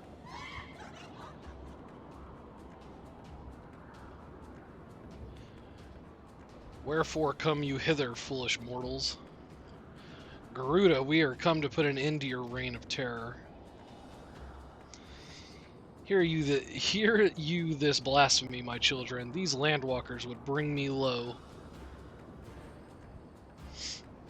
You who are bound to crawl upon the earth should revere me, for I am the wind. Did we not take to the skies and slip your defenses? We are bound by nothing, Garuda. You think your playthings give you strength?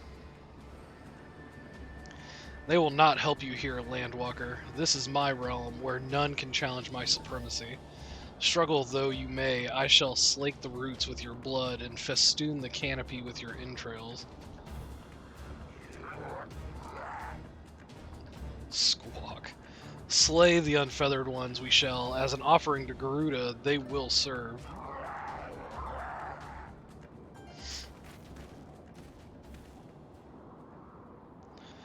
Leave the Ixal to us. We will keep them distracted while you deal with her. Do not fail. Remember, you fight for the Scions, for Eorzea.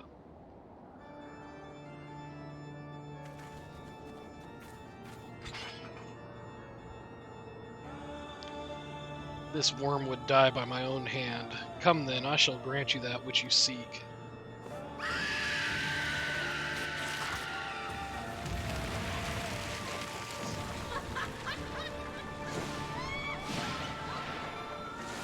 Garuda's insane.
damage unavoidable.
Easy, Garuda.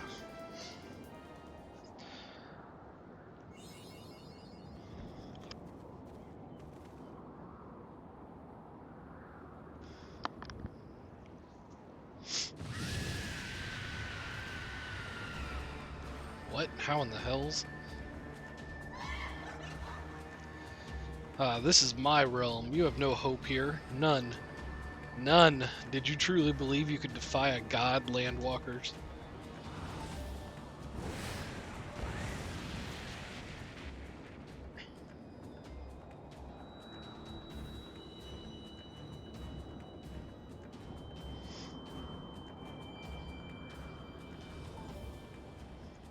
My power is limitless. My children legion, and they have rendered unto me a wealth of crystals.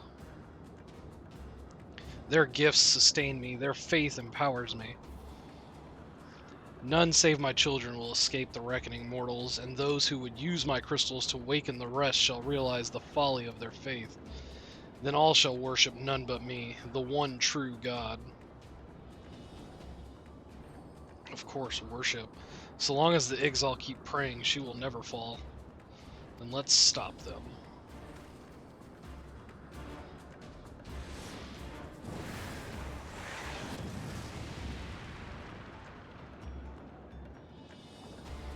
No harm will come to you, my children.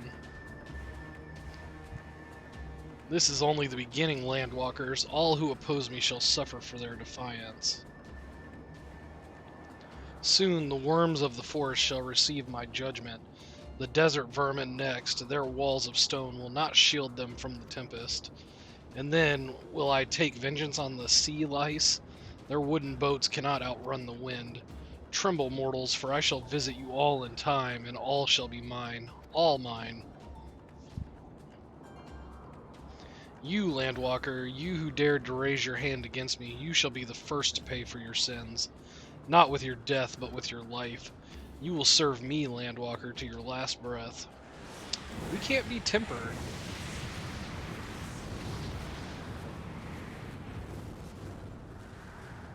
No, no, I claimed you. You should be mine.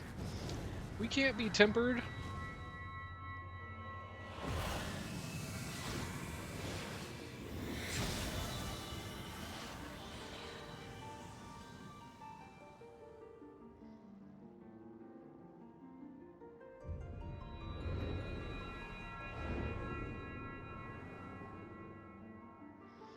Hey, there's our last crystal.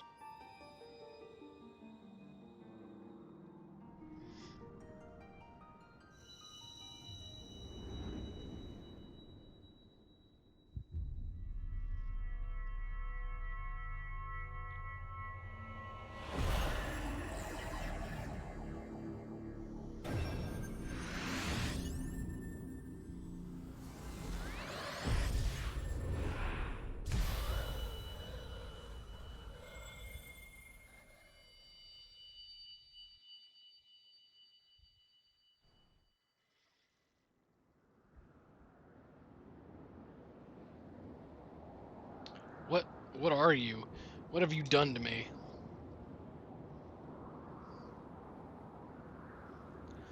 pretty sure we like stole your life force. No mortal should possess such power. This is impossible.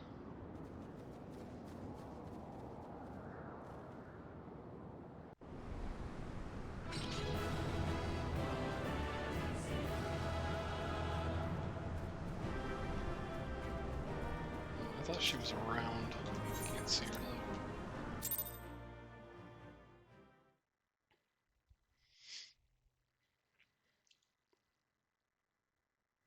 Why do you not tremble at my might? Why do you not beg for mercy? Why do you not die?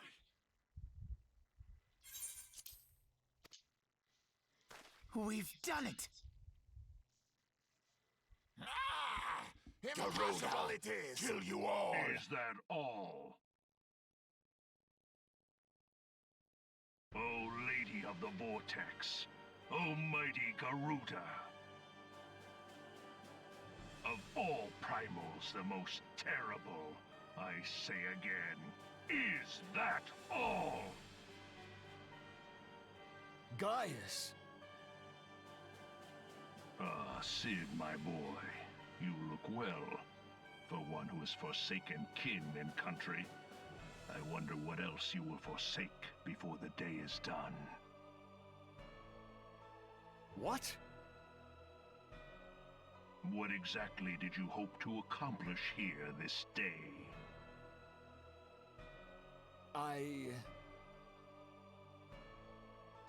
Well, I shall accomplish far more.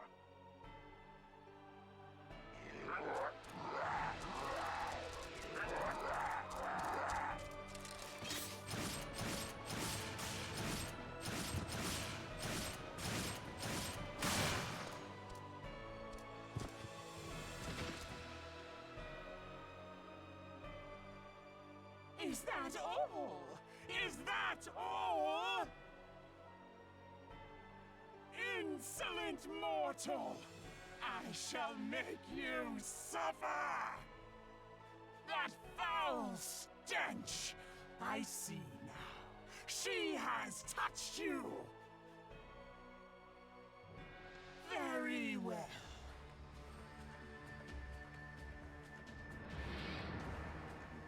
Seven hells, does she still mean to fight?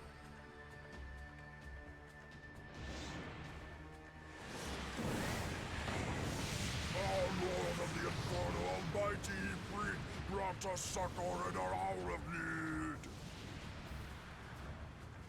Save us, Titan, Lord of Crags! Ah, it hurts us so! The pain! The pain! What is she? 12 preserve. She cannot mean to...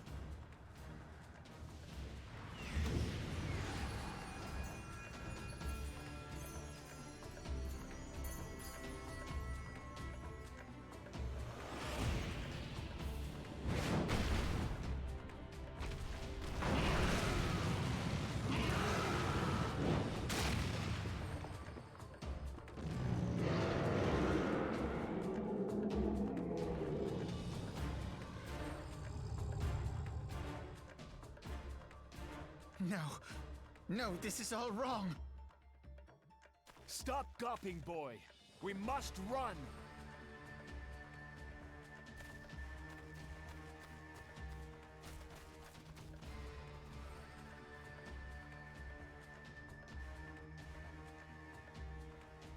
Surrender yourselves unto me. I would feast upon your ether. None shall stand against the wind.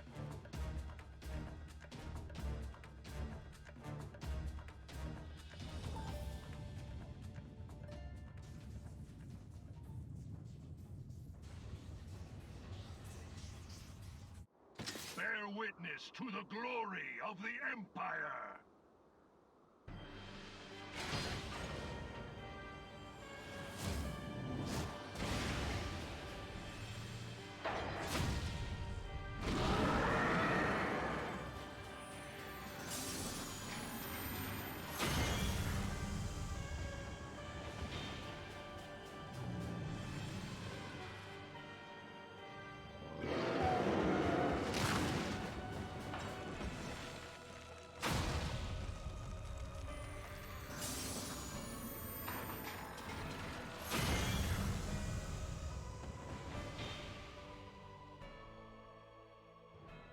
is you who will suffer, Garuda. Ancient Alec had ways of dealing with your kind. Now, look on their ultimate weapon, Icon, and despair.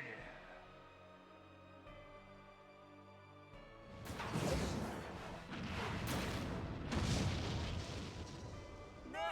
No! No!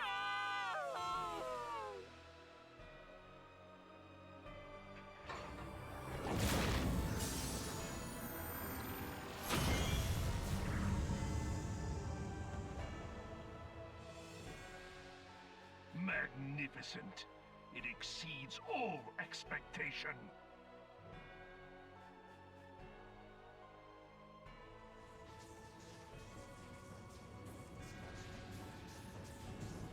With each primal it consumes, it grows more powerful. A marvel, is it not?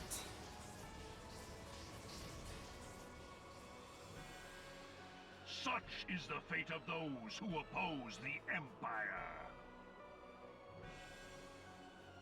There will be no warriors of light to save you this time.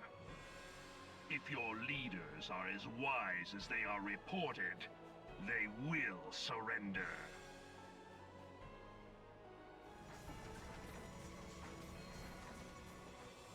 Your skills are impressive, but they will not be enough.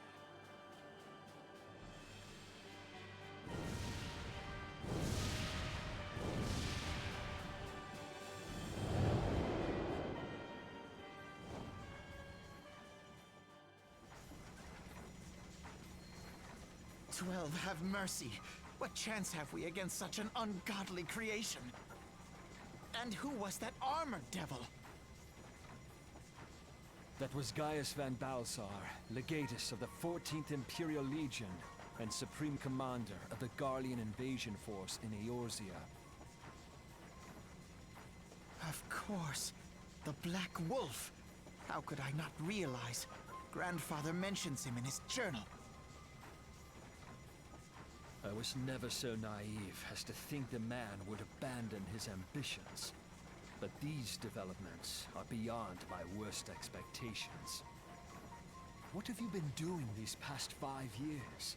How could something of this magnitude have escaped the Alliance's attention? We heard no whispers, saw no signs. In the wake of the calamity, the Empire seized land and built outposts, but that was the extent of their aggression. Damn it, Gaius! Where in the 7 hells did you find that thing? It has been a day of unexpected developments, but the fact remains, Garuda is no longer a threat. While I take no comfort in the manner of her downfall, it does mean that we may safely put the matter of the primals to one side, for the time being at least. Which just leaves the matter of Gaius's new toy. Indeed. That weapon poses the greatest threat to Eorzea. It must be destroyed. But first, we must needs find out all we can. Let us make for Vesper Bay. We shall rebuild the Scions. All is not yet lost, my friend. For we bear the light, and shall surely lead our people from the darkness.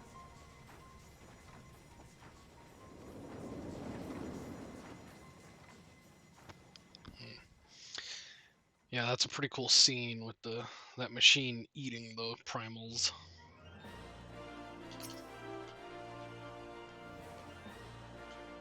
Just absorbing them.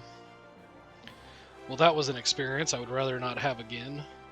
Something has been troubling me. Shortly before the Black Wolf took center stage, when Garuda attempted to claim you as her own, I could have sworn I saw, but I'm sure I was mistaken. In times of great stress, the evidence of the eye is apt to be misread by even the most inquiring mind.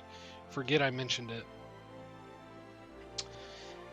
That's also something Garuda mentioned, that she has touched you. It's the same thing Ifrit told us.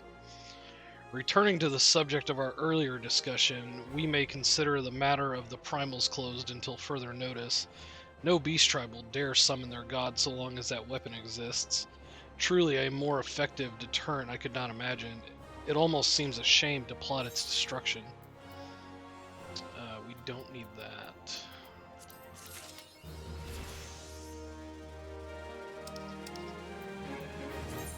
What is this?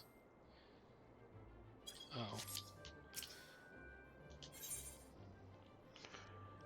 Reclamation. We don't need this either, do we? Yeah, I guess we do. Oh, excuse me. It is past time that we return to the Waking Sands. To leave our headquarters in disrepair any longer would be to dishonor the memory of those who fell there. We have been brought to our knees, but we will rest, rebuild, and rise once more. Alright, so we're going to go back to the Waking Sands. We still have tickets for Vesper Bay.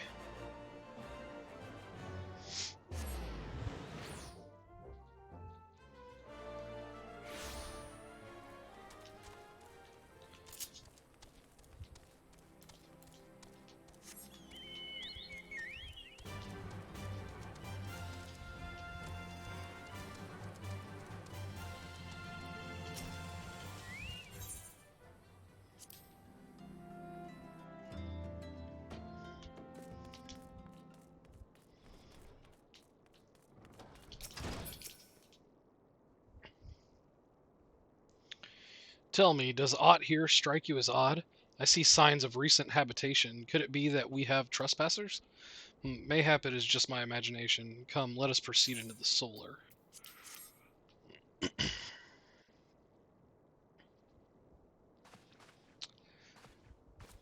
pretty sure I know who it is. Wait.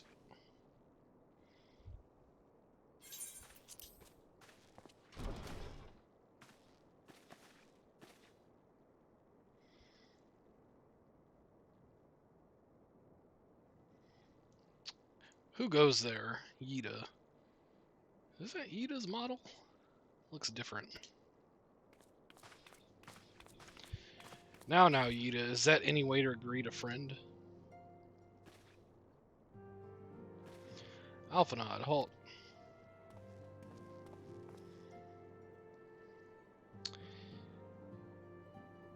Sid, wait, is this a dream? Not that I'm aware of. It's been a while, Yida.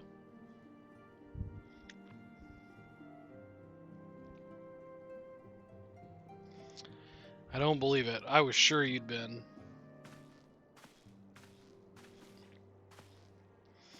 This place has seen better days. You know, I wasn't exactly here when. I was still in talks at the Adder's Nest. The first I knew about it was when I came back and I saw Yida. The church had taken care of the bodies, but that still left the stains. It was hard to know where to start. If Y'shtola hadn't been here to help me. Y'shtola's here too? Yes, but she's not here right now. She's gone to Ul'dah to meet a man who might know what happened to the others. Papalymo and Menphilia weren't among the dead, according to the church. Y'shtola thinks they were taken somewhere. And Urianger. Upon the orders of the Black Wolf, no doubt. Why would he want them? Because they possess something he desires, knowledge of another power that can be brought to bear against the primals, one that Gaius has yet to harness. The Echo. Gaius will be aware of its existence, as well as the immunity it grants the gifted to the primal's influence. Powerful though his Allagan weapon may be, he would doubtless desire such protection.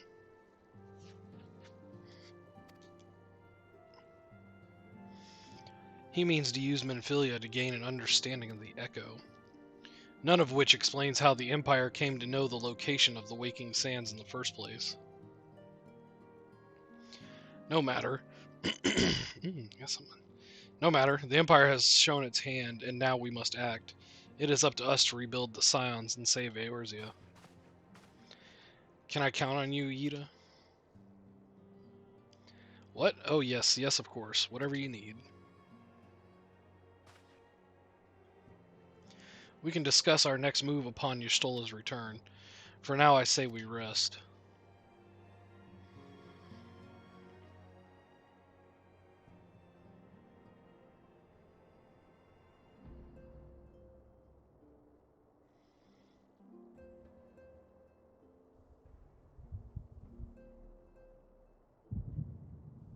Hear, feel, think.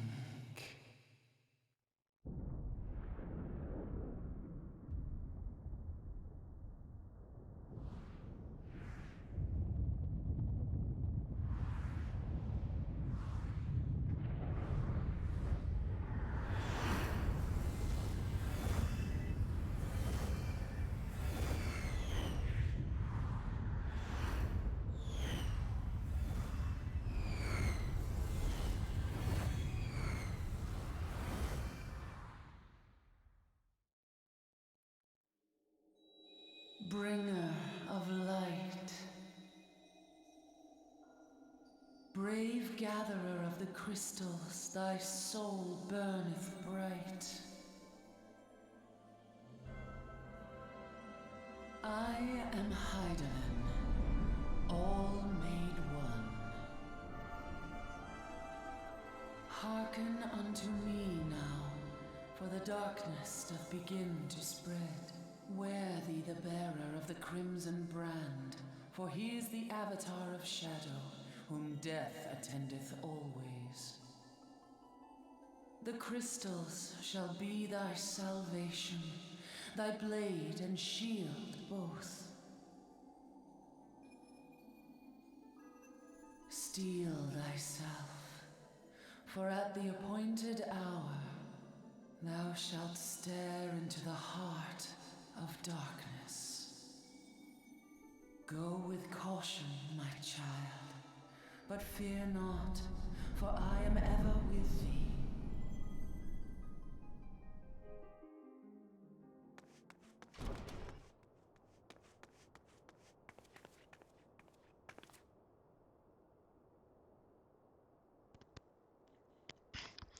Y'shtola. Oh, look, I see you and Alphinaud are safe. And Cid.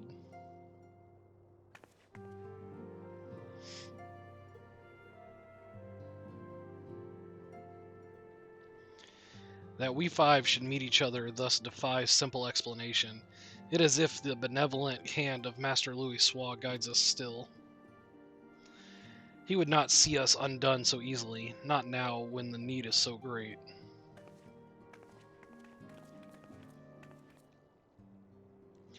I know where Menphilia and the others are being held. Where? An imperial stronghold in the heart of Mordona, Castrum Sentry.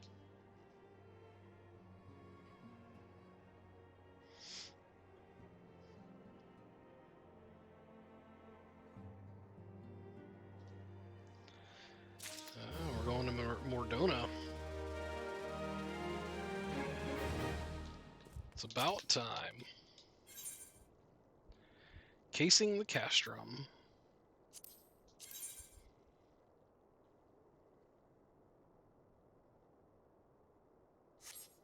We don't really need those gloves either. The rescue of our allies will be no small undertaking. Even under normal circumstances, breaching the defenses of an imperial castrum would be a highly dangerous proposition.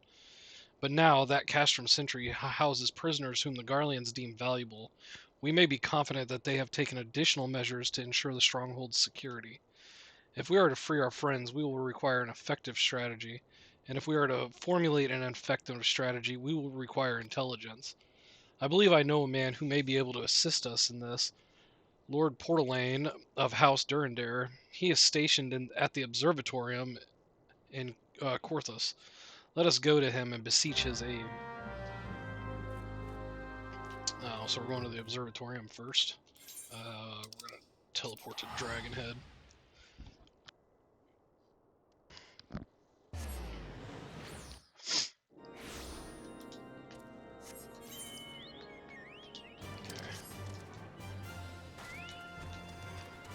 They do want us to go directly to the Observatorium. Oh yeah, that mount speed is way better than what it was before.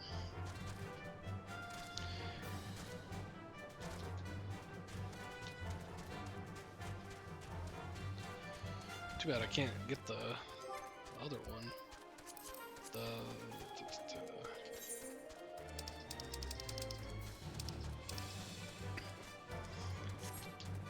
other upgrade.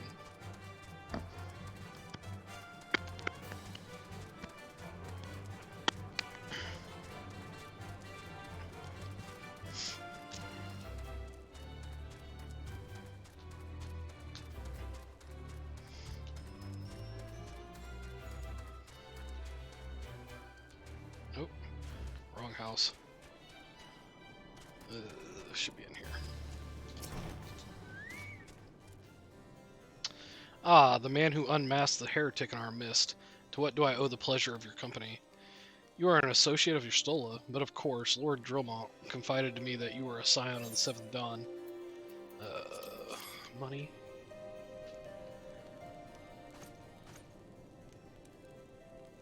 Castrum Sentry, what interest have you all in the Imperials? They hold several of our number, whom we intend to free. Any information you can provide would be greatly appreciated. I see, that might explain our scouts' reports. They observed 4 prisoners being led into the castrum, a Hyaran woman, an Elysian man, and 2 Lalafels, 1 male and 1 female. It's them, it has to be. Minfilia, Uriange, Papalimo, and Tataru. If that scant morsel is of use to you, you may also be interested to hear about a more recent incident. An Imperial airship made an emergency landing here in Korthos not long ago. 2 men believed to be prisoners, a Rogadin and a Lalafell, were seen fleeing the craft.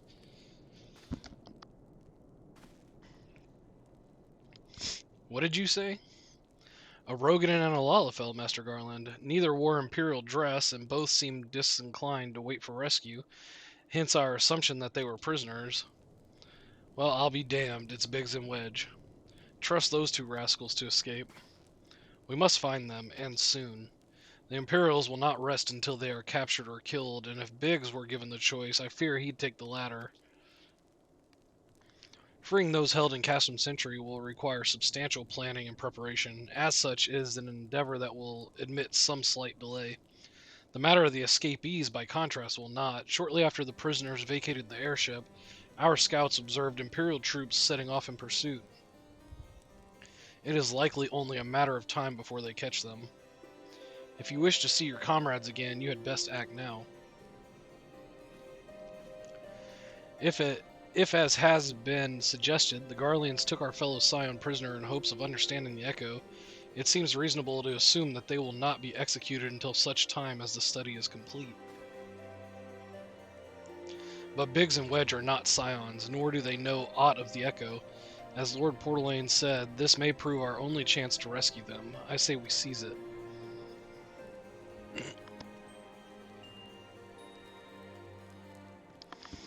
Thank you, everyone. You won't regret this.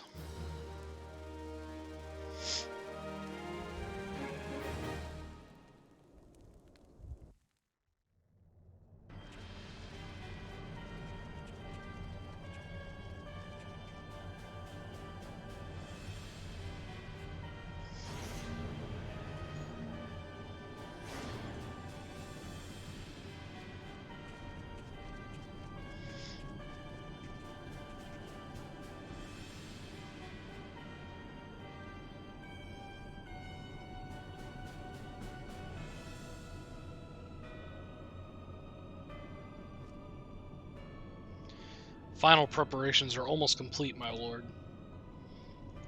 There stands the culmination of 5 long years of painstaking work, but all our efforts will be vindicated when the Emperor's vision becomes reality. At last, we have the power to purge this land of its false gods.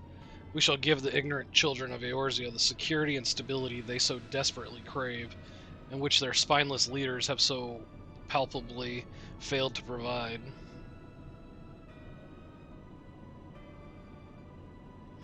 As you say, my lord, rest assured our engineers will not rest until the weapon is fully armed and operational.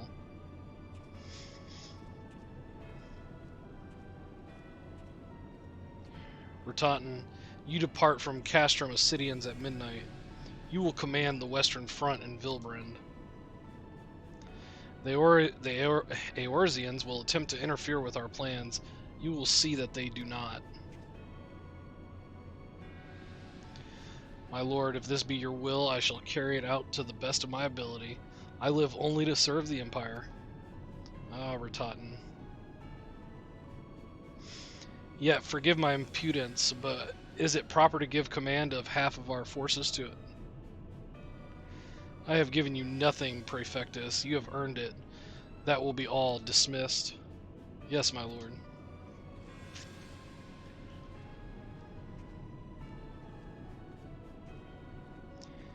My quarters, 1 hour.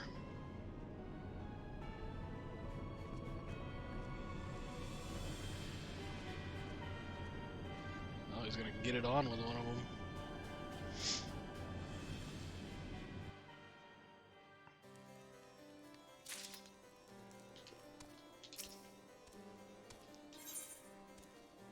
Eyes on the Empire. My purpose here is to reconnoiter Garlean activity along Albalathia's spine. Owing to this, I have the honor of being acquainted with your Stola. Now, the report of the Imperial airship's emergency landing came to us by way of Dasmel Darkhold, situated to the west. Our man stationed at the entrance, a knight named Brickelt, may be able to tell you more. So as to expedite your mission, I shall furnish you with a letter of introduction. I pray that you will soon be reunited with your comrades. May the Fury grant you strength. Okay, we're gonna go talk to Brickelt.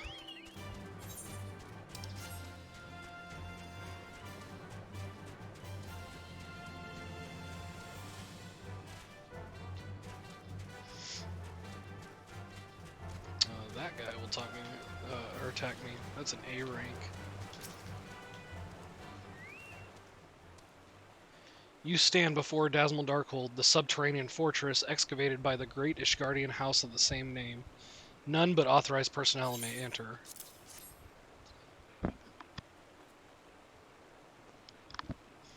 A letter from Lord Portalane, so you have come about the Imperial airship. According to our scouts, the vessel had scarce touched the ground when a pair of men, captives by all accounts, burst forth and bolted. Imperial soldiers have since been sighted in the area seeking to recapture them. What? The captives are like to be your friends, you say? Then let us pray that they are yet a step ahead of their pursuers. The emergency landing reportedly took place near Aram Vale, situated south and west of here.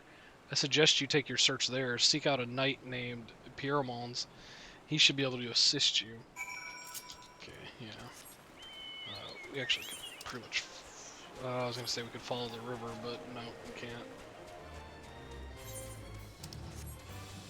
We gotta go around this part of the mountain. I was about to say I didn't... wondered if he was going to attack.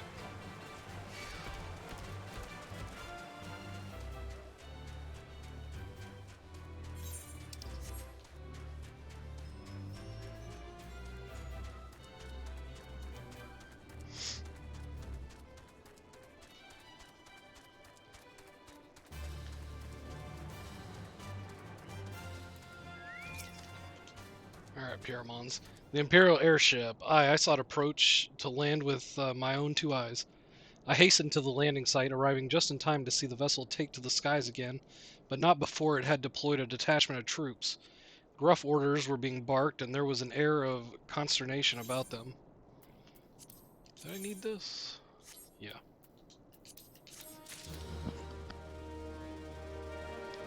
Dang, I got a tickle in my throat. It's killing me.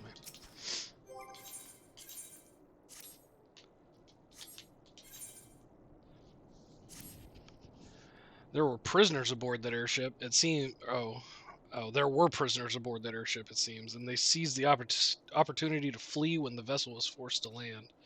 The Garleans who were deployed formed search parties and proceeded to scour the wilderness. In order to alert our forces, I returned to my post. To find evidence that someone had been here in my absence. Whoever they were, they tried the door to no avail and decided to go elsewhere. In all, I marked 2 sets of footprints, one large and one small. If you search the area, mayhap you will be able to follow the prints to their owners.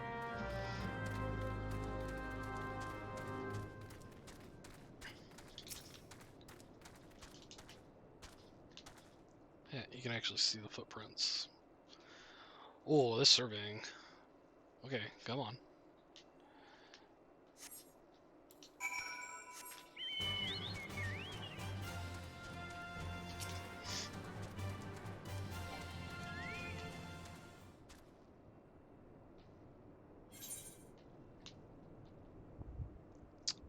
That should be a bridge right there. I'm pretty sure that's where they are. But I don't think you can go there right away. You actually have to do all these footprints.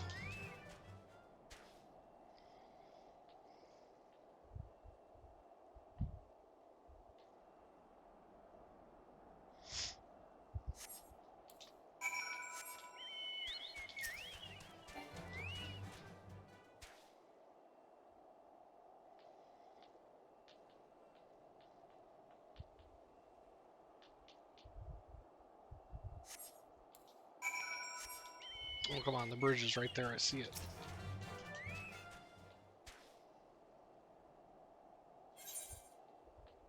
Yep, that's the one I was talking about.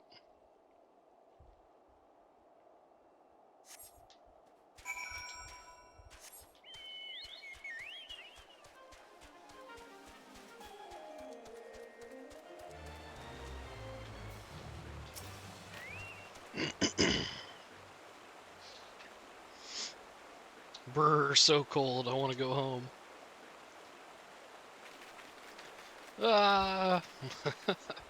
Please don't eat me. I'm not nearly as succulent as I look. It's all skin and bones underneath, I swear.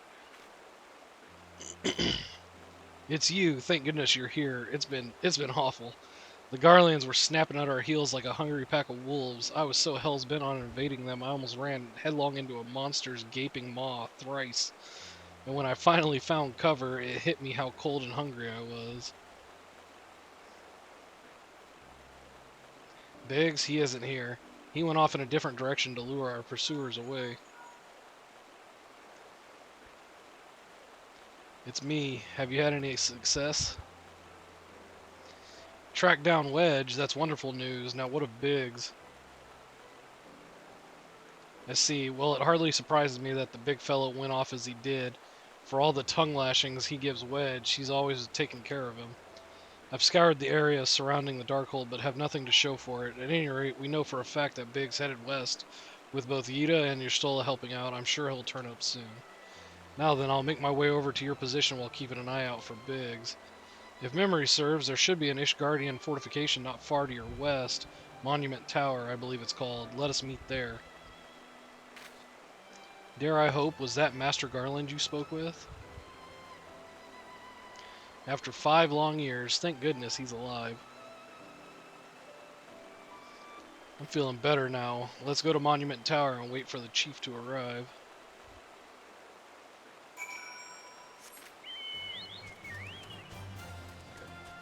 Backup camera. Yeah, those have to be proximity.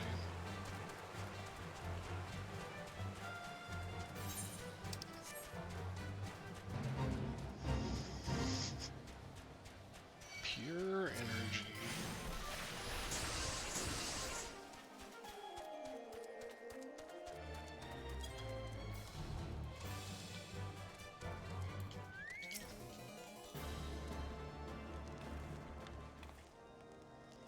Well met and welcome, adventurer. What brings you to this frozen corner of the realm? Oh, it would seem your companion has caught a chill. Come and warm yourself by the fire. I will bring you a hot broth. How are you feeling now, then? Stay here as long as you need. The same goes for you, friend. 'Tis plain you have you have a hard journey ahead of you. You must find rest when you can.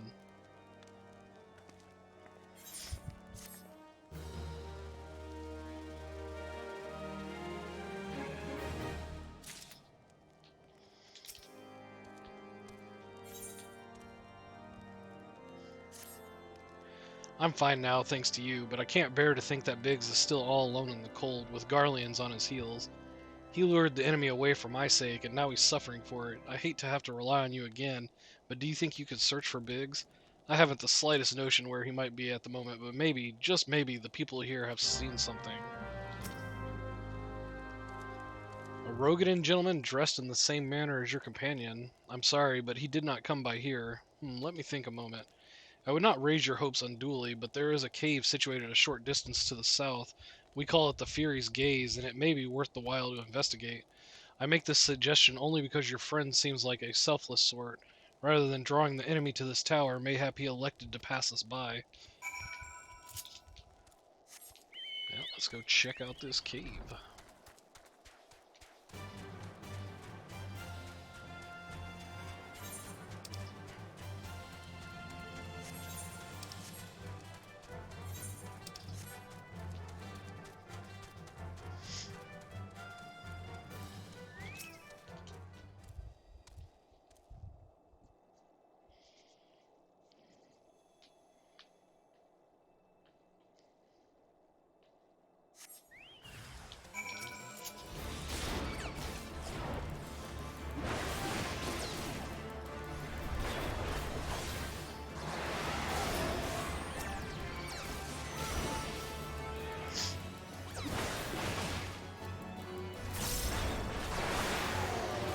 Out of that.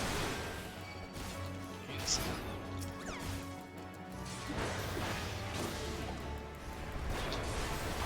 Stun. Yeah.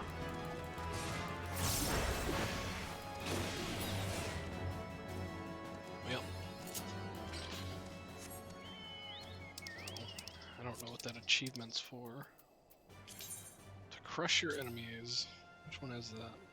1,000 enemies. We have defeated 1,000 monsters.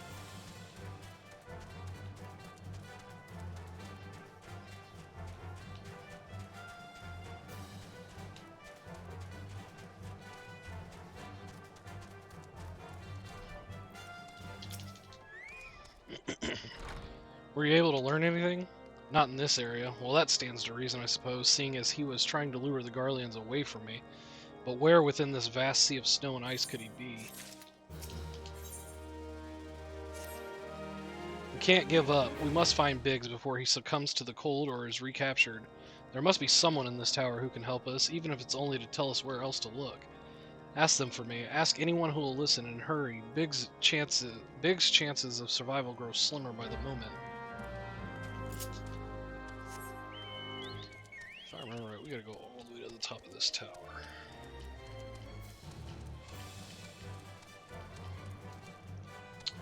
Not these people. Nope. Don't fall. Oh.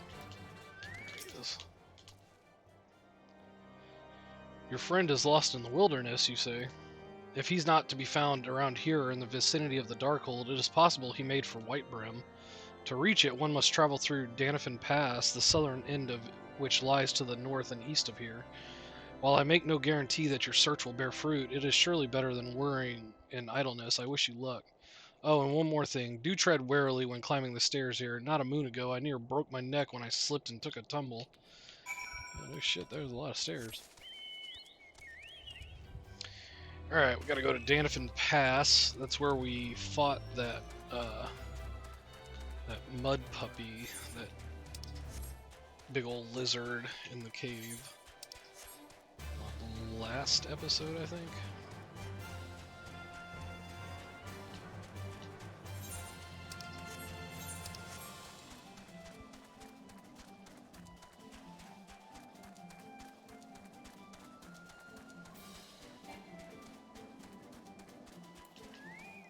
Wait, can I activate this without? Ow.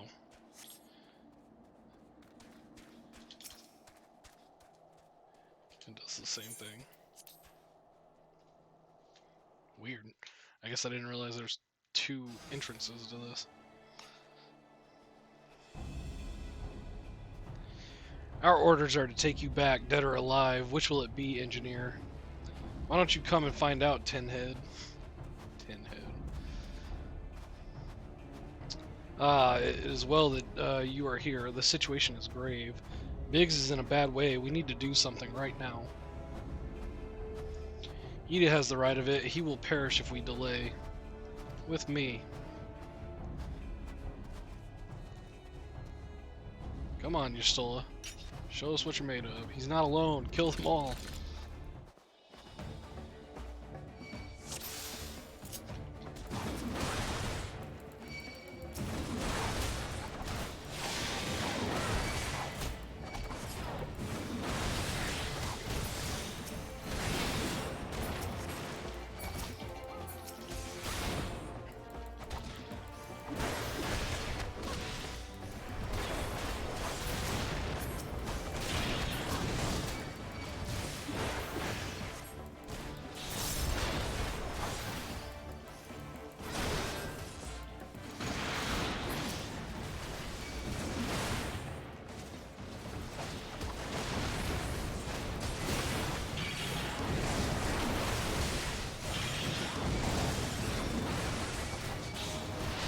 Why do I didn't hit a home game.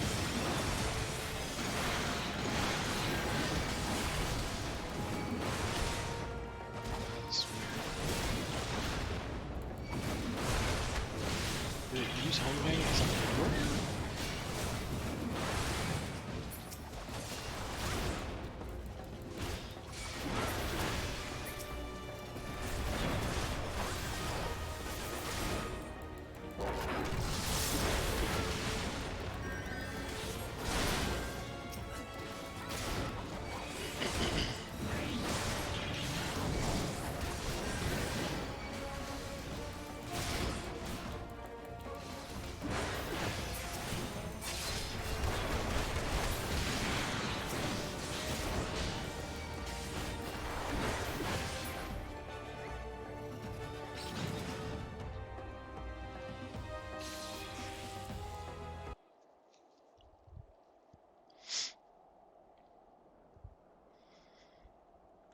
My thanks. Another moment and I would have.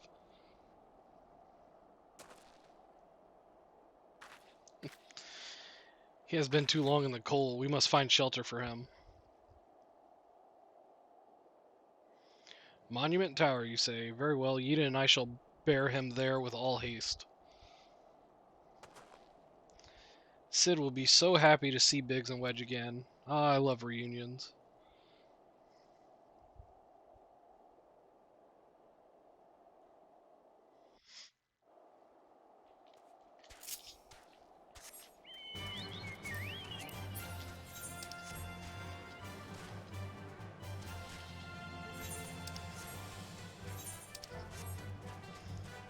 Alright, we gotta go report to Wedge.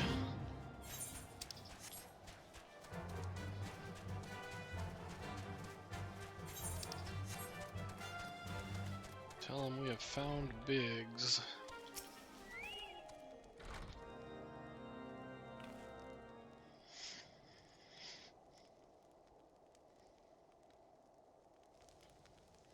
I cannot thank you enough, and the same goes for the rest of you. Thank you all so much. Oh, don't mention it. Oh, Yida. We are a family, are we not? Well, yes, it's just... I didn't think I'd ever see him again. I owe the lot of you my life, and you saved Wedge's too. I'm losing count of how many I owe you.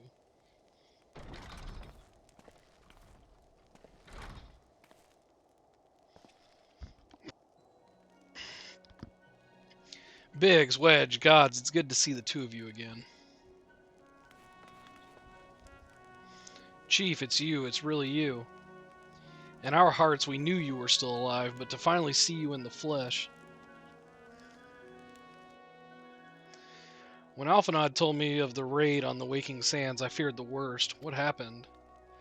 The enemy struck with a nary a warning. We didn't stand a chance. Wedge and I were in the workshop when they came. Before we knew what was happening, the Imperials had us at gunpoint. It must have been awful. There's one thing I don't understand, though. How did the Garleans get there so fast? I mean, the Immortal Flame should have seen them coming, right? I myself have asked the same question. That day when I returned to the carnage at the Waking Sands, I noted not a miss in horizon. Nothing at all to suggest the passing of an Imperial force. From this, I conclude that the Garleans came neither by land nor by air. Nay, they were borne there by potent teleportation magics. Magics of the kind used by the Asians. We were bound and blindfolded and bundled into the cargo bay of a waiting airship. I can't rightly say how long we were aboard, but when the time came for us to disembark, we found ourselves in the midst of an imperial stronghold, Castrum Sentry. Upon arrival, we were marched off into the main complex. Biggs and I were thrown into a detainment cell together, while Minfilia and the others were taken elsewhere. That was the last we heard from them. Castrum Sentry.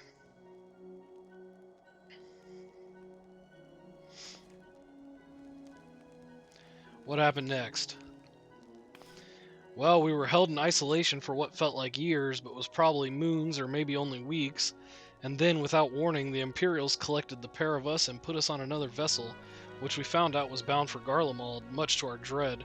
We knew that if we were taken back there, we weren't like to leave again. So risky though it was, we sabotaged the ship's altitude control and thereby forced an emergency landing, and in the midst of the ensuing chaos, we managed to slip our captors. The rest, as they say, is history.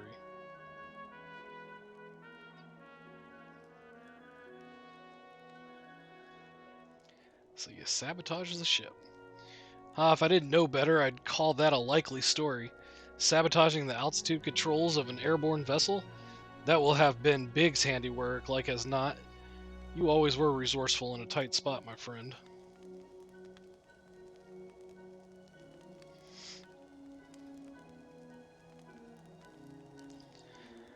Thank you for returning my dear assistance to me. It would seem I owe you yet another debt of gratitude. There are still many questions in my mind, but the answers can wait. Minfilia and the others still want for rescue. Alright, you lot. Garland Ironworks is back in business. Let's go and give the Imperials what for. Hurrah.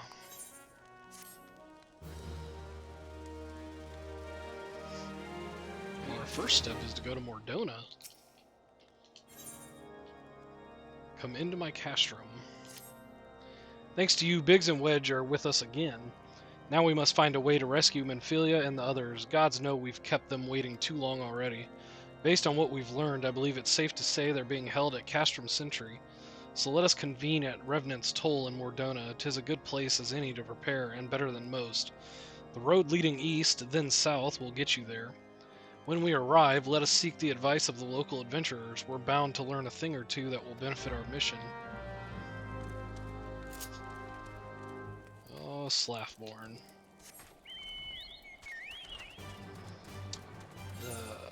Which way is Mordona? Yeah, right by Arrowvale.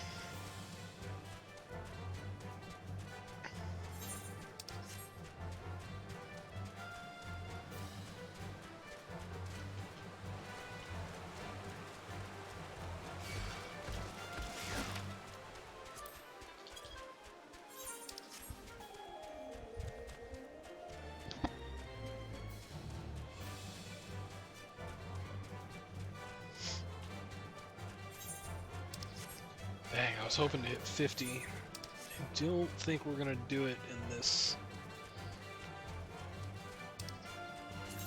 episode.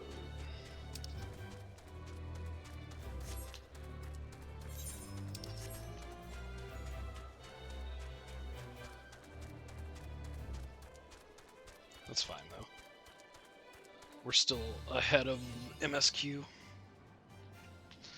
Alright, welcome to Mordona. Oh, it has the special sky right now, the pink cloudy haze. Alright, first things first, we need to get the crystal.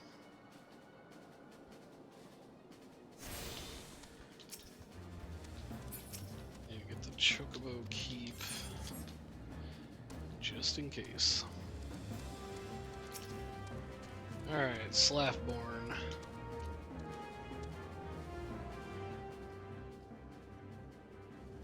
Well met, friend. What brings you to Revenant's Toll? Did I hear you rightly? Your friends are being held captive at Castrum Sentry, and you want to rescue them. I don't mean to discourage you, but that might prove difficult. The stronghold has been on high alert of late, with armored patrols seen about the perimeter around the clock. Not even a fly could get in with 100 yawms of the walls undetected. If the Garleans were alerted to our coming, we cannot know what they will do to Minfilia and the others. We must act with the greatest stealth. It has to be good old-fashioned infiltration. But with security so tight, how are we going to smuggle ourselves in? Why, I have a mind to walk through the front door. The front door? Aye, we'll disguise ourselves as Imperial troops and march right in. For this, we'll need a few sets of Imperial uniforms and a suit of Magitech armor and impeccable timing. Now, that's a bold strategy, but it just might work. Where we are, there's certainly no shortage of opportunities to borrow the equipment. Knowing those Imperial bastards, they won't even suspect that we savage Eorzeans would think to use their technology. Then it's settled. If you're determined to go ahead with this, I'd recommend you speak with Glament.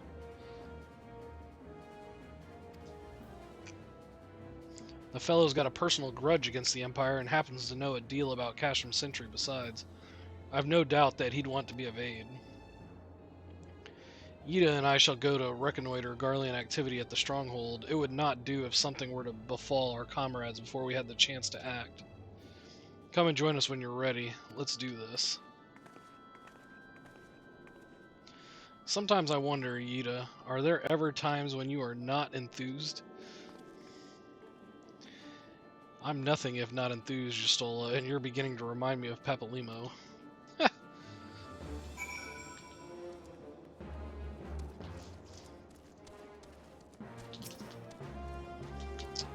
Glomont. Looking for Glomont, are you? Well, you found him, whoever you are.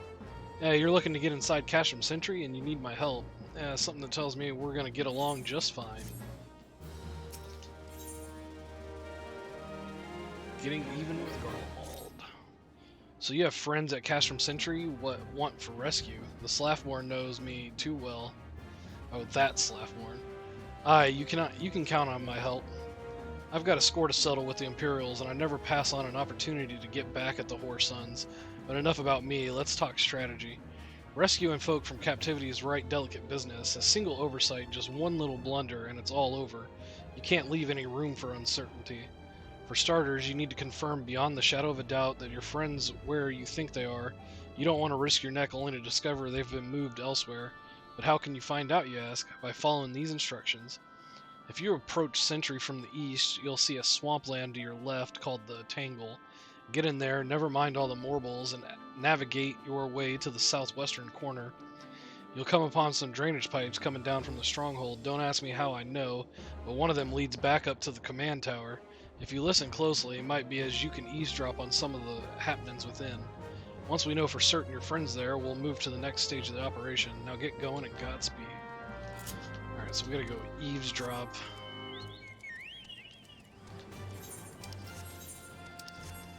On the command center.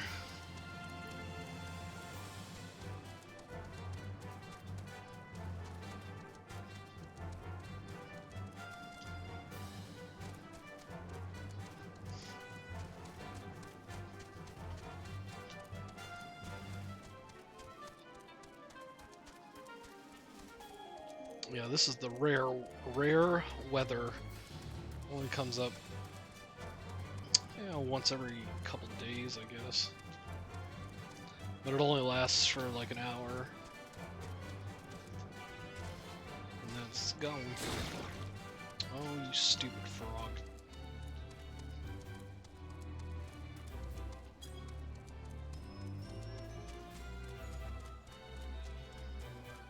Yeah, I need these guys. I guess we'll fight our way through.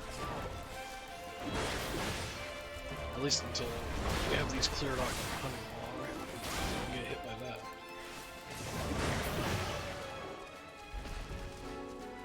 We only need 2 of them covered. Because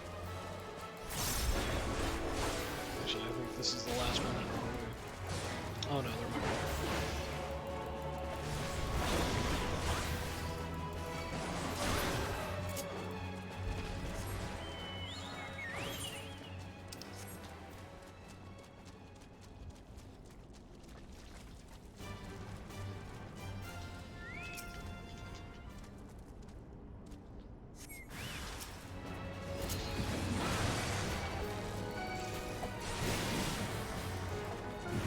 Yeah, like I said, not even a fly, and we get like fly-like creatures coming out of the pipes.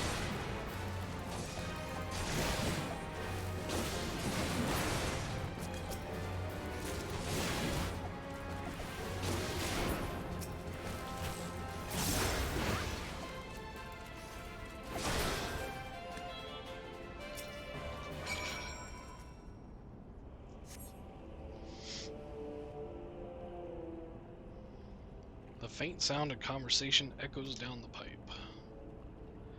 What of the captive? Does she still refuse to speak? She may as well be a deaf mute for all the information we've gotten out of her. The others aren't much better. The Ellison gets on my nerves most of all. Every time he opens his mouth, it's only to spout gibberish. I do wonder, why is the Tribunus so obsessed with this Menphilia woman? They say she possesses some mystical power, something we Garleans don't have. Mystical power, like the kind the Beastmen use? How am I supposed to bloody know? If you're so curious, why don't you ask the Tribunus yourself? As well try to tumble her. I like my head where it is, thank you very much.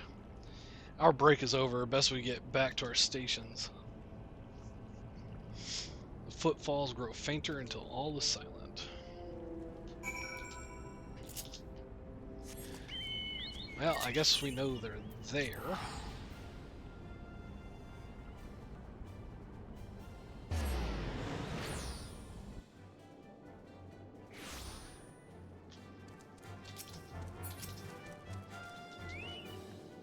What you got, Alphanod? 'Tis good to see you again. I'm given to understand you have conducted some reconnaissance. Tell me, what were you able to learn? So Menphilia and the others are indeed at Castrum Sentry? Their presence thus confirmed, we may proceed with the mission. While you were afield, Cid took the liberty of devising a plan of action. Pray have the details from him. Good work. As Alphanod has already told you, we've plotted out a course for the rescue. The gist of it is unchanged. We disguise ourselves as Imperial soldiers and infiltrate the stronghold. Galamont is looking into ways to procure a suit of Magitech armor. In the meantime, I need your assistance for some preparation of my own. Menphilia and the others are counting on us. Let's not keep them waiting any longer than necessary. Let's go. While Galamont goes about devising his plan, we need to see to some preparation of our own. It wouldn't do if the Imperials were to discover that they're short on armor. To prevent this from happening, I'm going to put together a makeshift communications jamming device. The explanation is like to get a bit technical, so bear with me.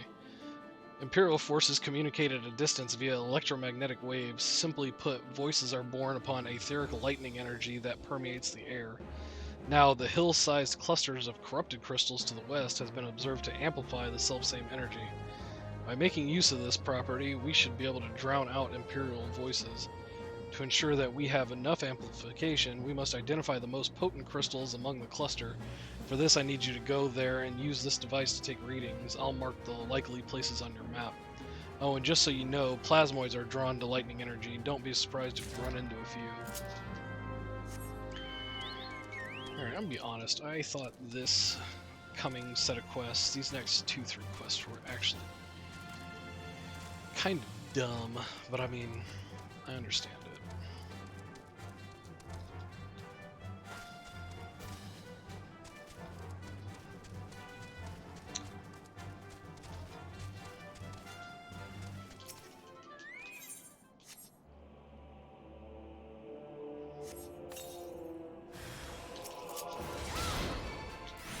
Oh, my chocobo.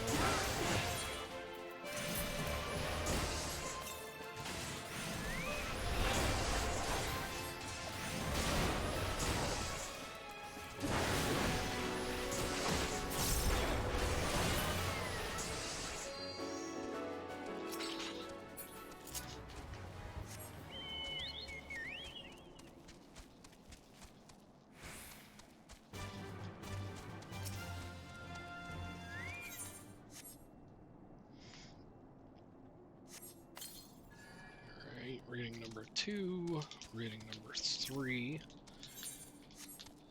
Then we have to go up the side of the crystal.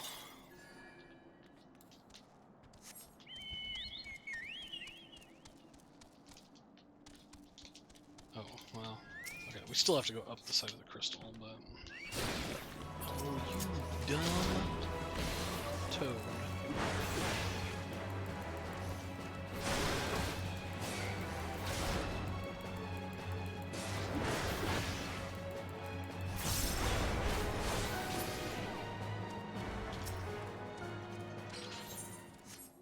And we're gonna have to fight a plasmoid from this one. Or 3 plasmoids.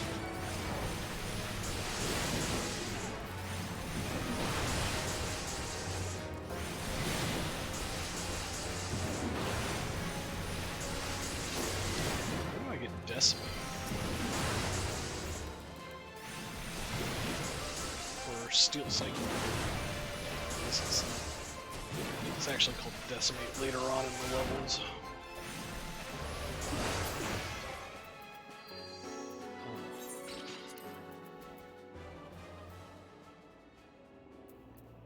Oh, that's the 45 one.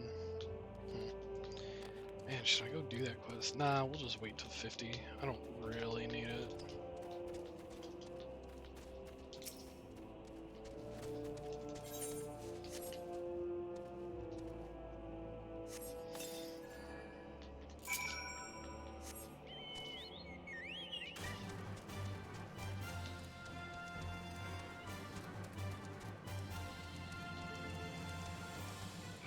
Nope. Don't do it. Stupid frog.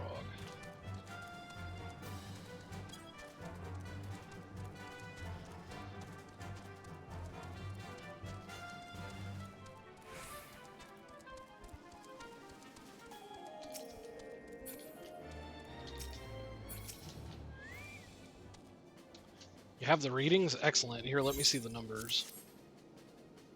Yes, 4 of these crystals should suit our purpose, though I pray that we won't have need of their power.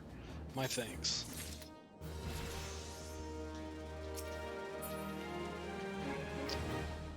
I guess we're going back to Galmont. Glaymont. Glomont. Imperial Salute.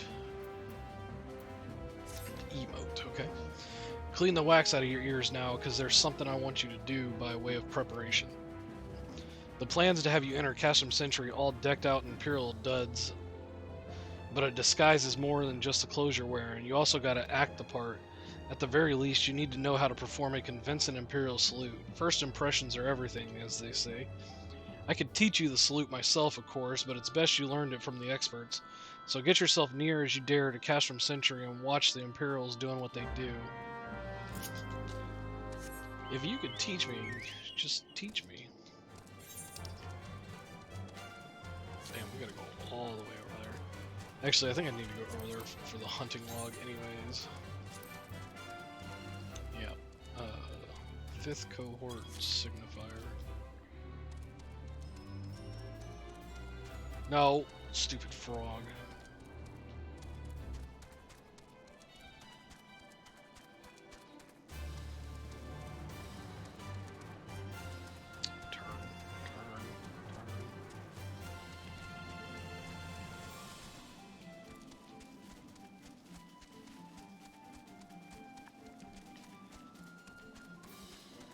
You stay still.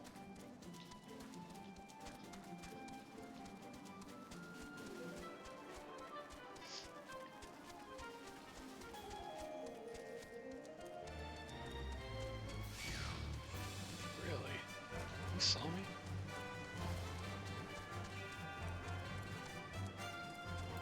There's the guys we need.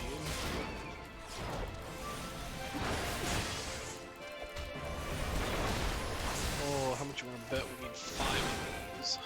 Unfortunately. Yep.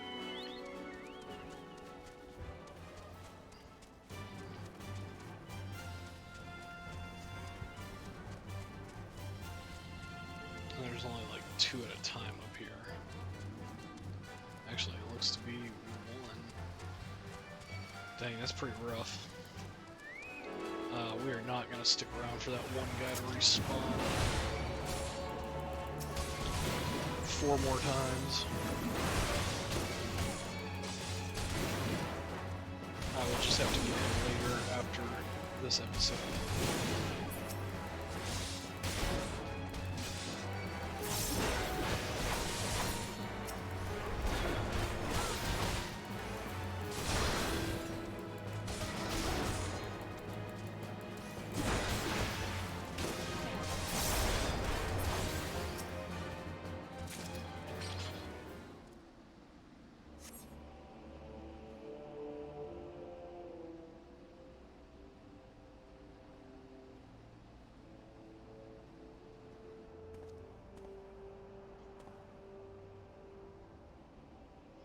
Nothing to report, sir.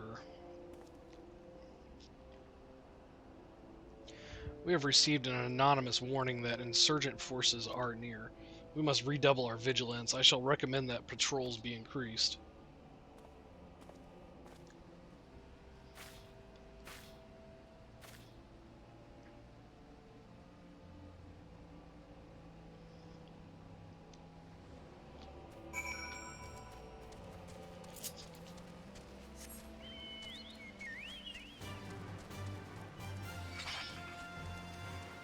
Dang, it really is that one guy. There's probably more inside.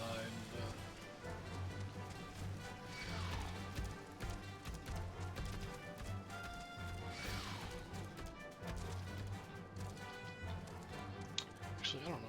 We should just... Seriously?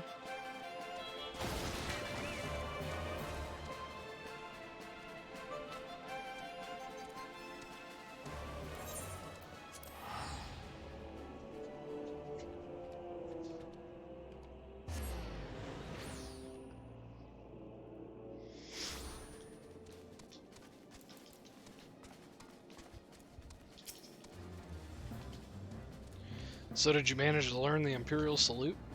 No. Best you don't demonstrate. I'm liable to fly into a rage and crack skulls. I'll just take your word for it.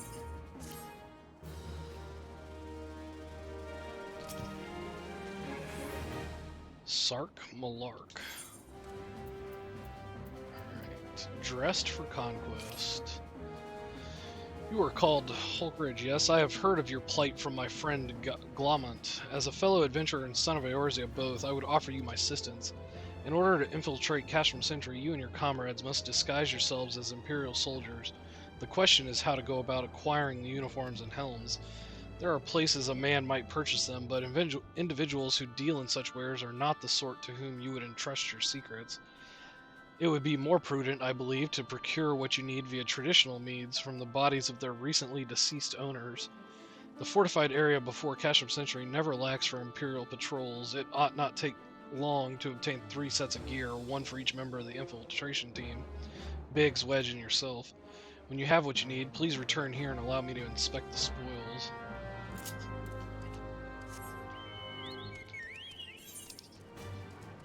Dang, you're gonna make me go all the way back over there? Why can't I just do both of those quests at the same time?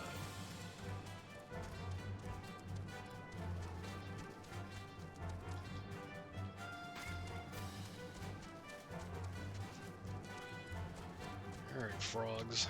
Stay away. You don't turn. Stay looking that way. Stay. There, we're good.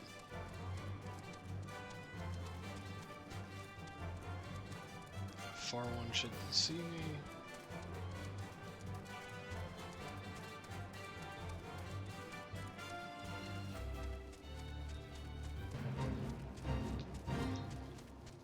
Who is this? Can't read the name. Voluptuous Vivian. Yep. Not the one I was thinking.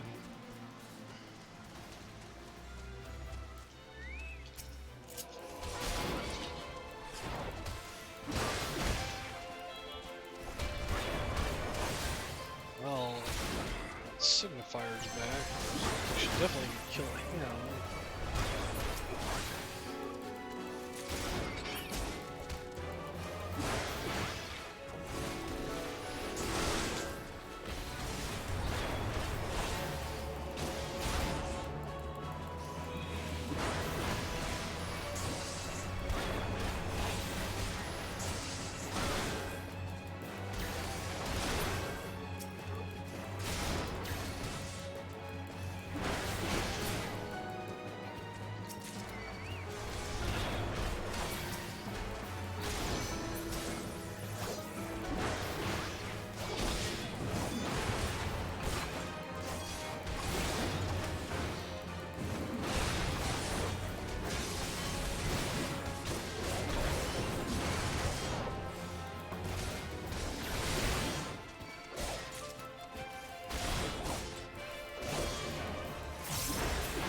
6 easy kills. Oh no, it didn't count. That's fine.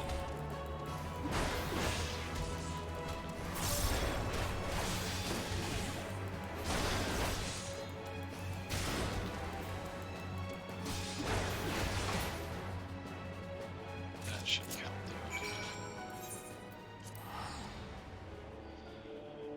though. Alright, back to Mordona.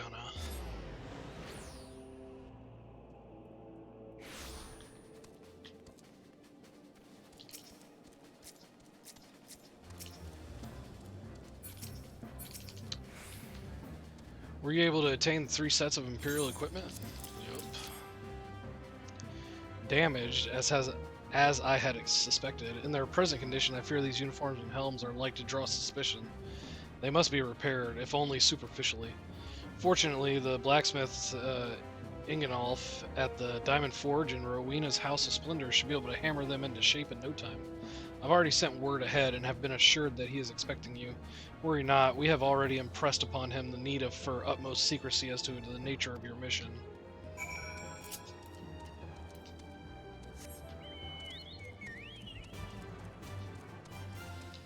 Well, we'll go talk to him then. I think he's in this first room, yeah. Oh, there he is. So you're the venturer Sark Malark sent, are you? I've been waiting for you. Now let's see what you got for me.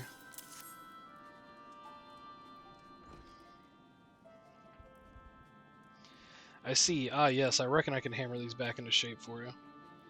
After all, I owe your friend Sark Malark a favor or two. Take good care of old Ingenolf back in the days before I fell in with old Rowena, he did. Did you know he's the son of one of the wealthiest families in the Sultanate? Wouldn't expect someone like that to end up in the life he did, but I suppose he's always felt the venturer's life calling him. But here I go, blabbering on when there's work to be done. Just hold your horse birds for a moment or two, and the great Ingenolf will have your gear looking good as new.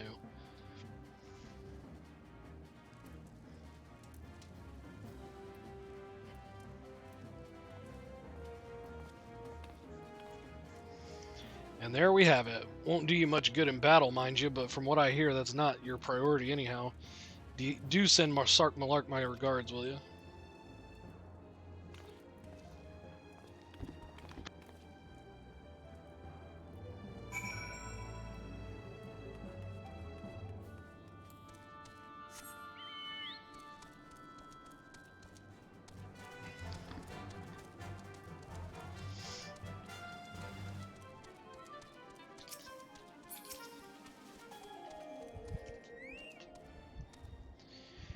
Have you had the uniforms and helms repaired?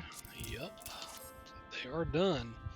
Yes, these will serve beautifully. The great Ignolf never fails to impress. The quality of these repairs would fool even a legatus. Thus equipped, you should not have any trouble blending in amongst Imperial forces, lest you fear that the Garleans might detect your foreignness. Foreigners, in fact, form the greater part of the Garlean invasion force in Eorzea. You see, when the Empire subjugates a new territory, it assimilates the people of that land into its armed forces. In turn, these conscripted forces are sent to subjugate faraway lands. In this way, Garlemald nips rebellion in the bud and expands its territory in one fell stroke. With that, my part in your mission is done. I am full glad to have been of assistance to your cause. Why would I, a wealthy merchant, wish to help you? I know not where you heard such a tale, but believe me when I say that I am but another humble adventurer, one who desires only to act in the best interests of the realm. Alright, are we going? Good work getting them Imperial duds. You'll be pleased to hear I ain't been idle myself. It took me long enough, but I finally hatched a plan to get us a suit of Magitech armor. Now, from what I've seen, Castrum Sentry deploys a Reaper for most of its patrols. Trouble is, the patrols themselves are irregular, meaning random routes and random deployments, and hardly any of them come anywhere near Revenant's Toll. So hoping to coax the Imperials out of their shells, I took the liberty of feeding them a bit of the old false intelligence. Told them insurgents had designs on their stronghold. It ain't far from the truth, now I come to think of it. Any road, we should start seeing more patrols than we have up until now. What you need to do is approach one of these patrols dressed up in your shiny tin suit and alert them to the enemy's presence. Having done that, you'll want to lure them as near a Revenant's Toll as you can. Like as not, though, they'll be wary of venturing far from their own walls. If they do need a bit of extra encouragement, use this smoke signal here. Filched fresh from an Imperial scout, they'll come running when they see that. And when the cavalry arrives, you hit them hard and make off with their Reaper. Simple as that. If I ain't mistaken, there's a patrol sweeping the perimeter right now, so run along and don't forget to salute.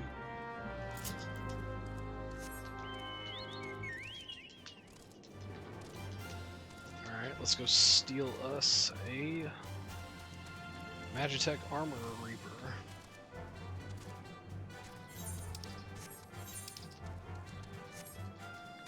Oh, of course, it's right on the edge of that fate.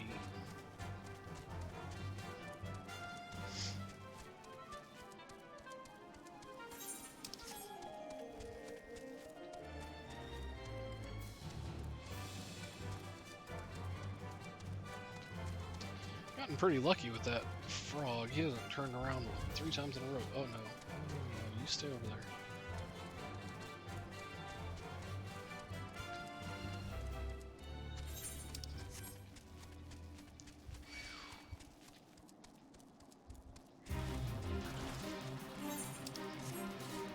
Yeah, I think we're gonna have to kill this one for sure. It's way too close to our objective.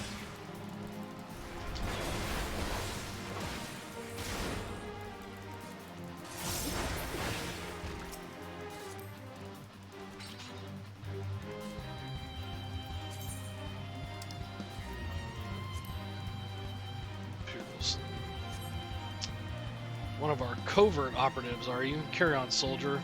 Insurgents gathering to the east, you say? Judging by your description, they are well beyond the perimeter, but I will not have it said that I was remiss. You, return to the scene and keep an eye on those insurgents. Should aught go awry, use your smoke signal to call us. Oh, I sure will.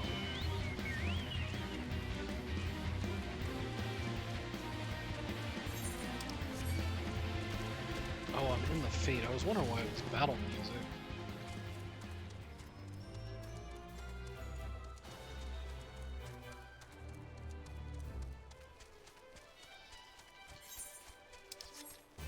Alright, we gotta go all the way up to... Is it up there? Yeah, it is up. We gotta go up the side of the crystal again.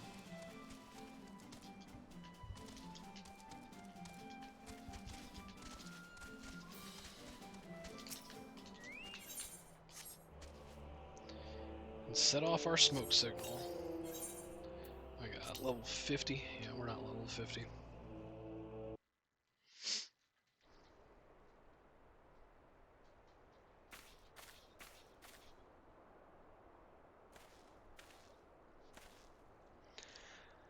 I hope you don't mind my joining, seeing as we're seizing advanced weaponry. I thought it best to be on hand. Good call, Sid. Ah, there she is.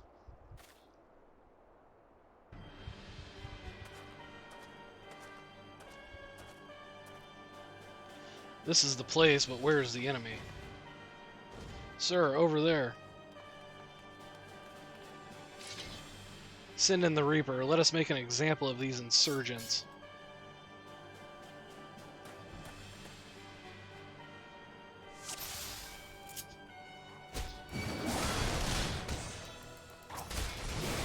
Take all of them on at once.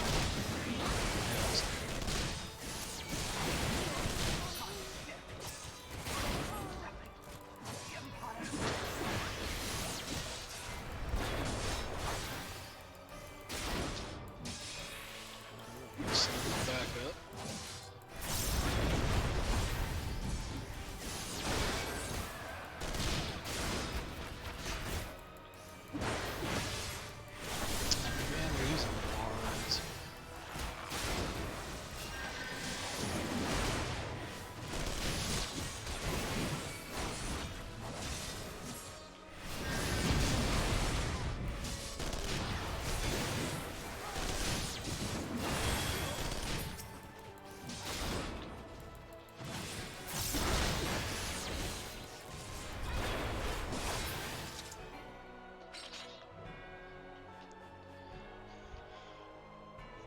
lot of these seem way easier nowadays than what they used to. At last, our very own suit of Magitech armor. Not wishing to look a gift chocobo in the beak, it does seem rather the worse for wear, doesn't it? Biggs, Wedge, what's your honest assessment? Well, there's the fact that she's smoking, of course. But looking past that, I'd say she was structurally sound. I don't like the way these legs are buckled. I hate to say this, but the servo mechanism may be damaged. Hey, but aren't those things protected by ilm-thick armor plate? They are, yes. It's odd. The casing doesn't seem to have taken a blow. I suspect we're dealing with a faulty part. Well, whatever it is we're dealing with, we're not resting till it's fixed. Not one wink of sleep. You got that, Wedge? Oh, mumbling cart chocobo. I heard that. A hall has been set aside for our use in Revenant's Toll. That's where we'll carry out the repairs. Look for us there.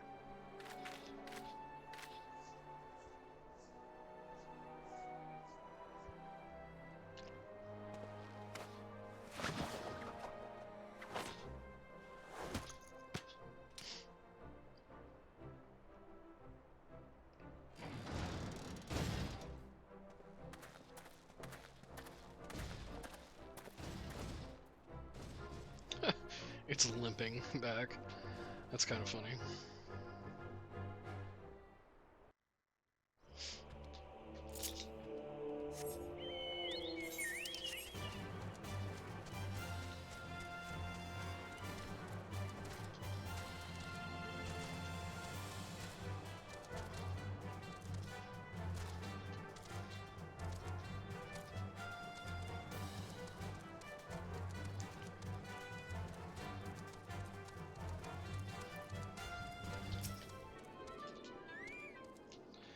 The Magitech armor. Sid and the others took it inside. Go in and join them.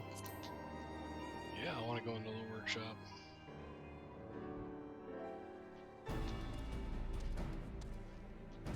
This is a big building. We've now had time to take a closer look at the Reaper. Our preliminary diagnosis was correct. She's structurally sound, but her servo mechanism is faulty. You needn't worry, though. Biggs and Wedge will see her restored to her former glory in no time at all. Give those two something to mend, and they will think of naught else till the job's done. 'Tis a marvelous thing to behold, provided you remind them to visit the privy.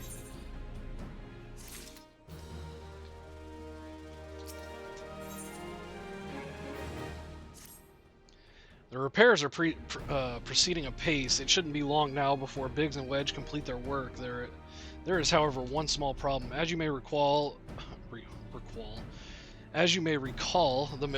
the Machina's servo mechanism was discovered to be faulty. Wedge has subsequently ascertained that the Magitech core which drives it is worn beyond use. Such cores are rather fragile devices which must be replaced at regular intervals. Thanks to the negligence of our Imperial colleagues, however, the one used in this Reaper was long overdue. Alas, we do not have access to a ready replacement here in Mordona, but all is not lost. Wedge thinks he may have identified an alternative solution. Go and see him, would you? He'll explain the details to you. Oh god, is he gonna explain it like that? As I believe the Chief has already informed you, the Magitech core is worn beyond use. We need to find a replacement. I thought about having you appropriate more Reapers, but even the dunderhead maintenance engineers of Castrum Sentry had remembered to replace their cores. We would risk arousing Imperial suspicion. But do not despair, for I believe there is a solution to substitute the Magitech core with a mammoth heart. In case you don't know, a mammoth heart can be used to grant sentience to an automaton. By my reckoning, such a device should be more than capable of regulating the armor's servo mechanism. We'll just need to make some minor modifications to the housing unit. I've already placed an order for a first-rate mammoth heart with the Goldsmiths Guild. All that remains is for someone to go to Ul'dah and collect it. Oh, and to pay for it. Did I mention how much they cost? No? Well, they typically cost something in the order of mumble. I hope you don't mind footing the bill. It's for a good cause. Wow. Sticking me with the bill.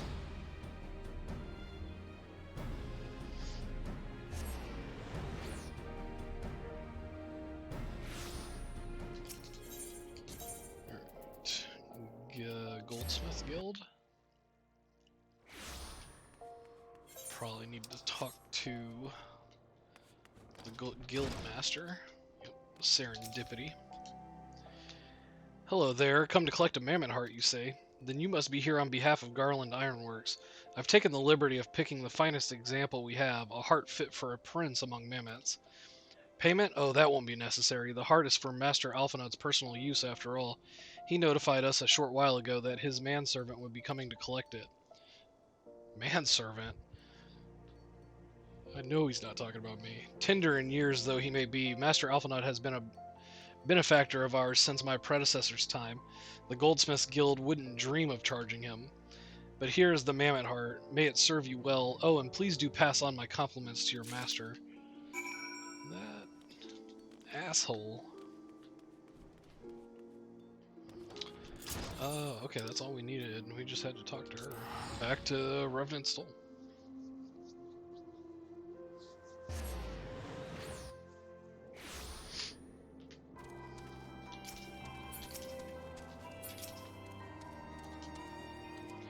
Want to go in? Yeah, I do.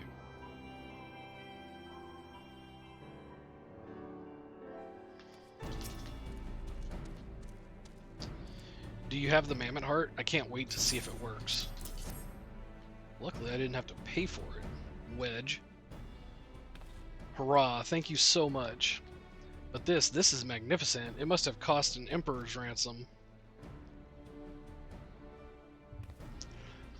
Free of charge, courtesy of Alphanut, coming from an influential family certainly has its advantages. But without further ado, let's give it a try. I've already modified the housing unit, so it should slot right in.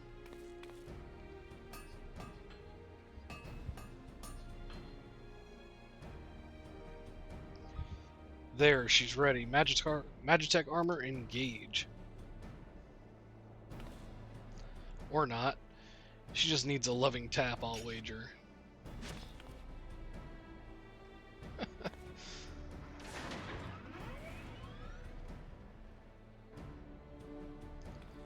So basically you gave this thing a soul. Yes, she's alive. Let's take her outside and put her through her paces. Hulk, would you care to do the honors? What, walk her around? Do I actually get to walk her around? I can't even remember, it's been so long.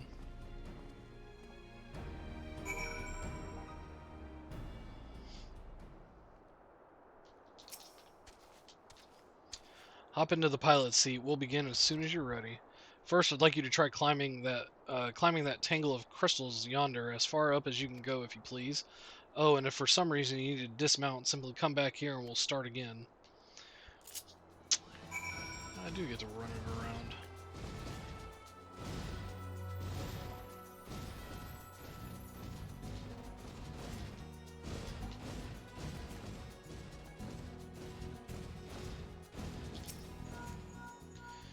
No anomalous movements evident from either leg. Good. Next, jump back down and sprint north as quick as you can. North. Wait, can I get attacked?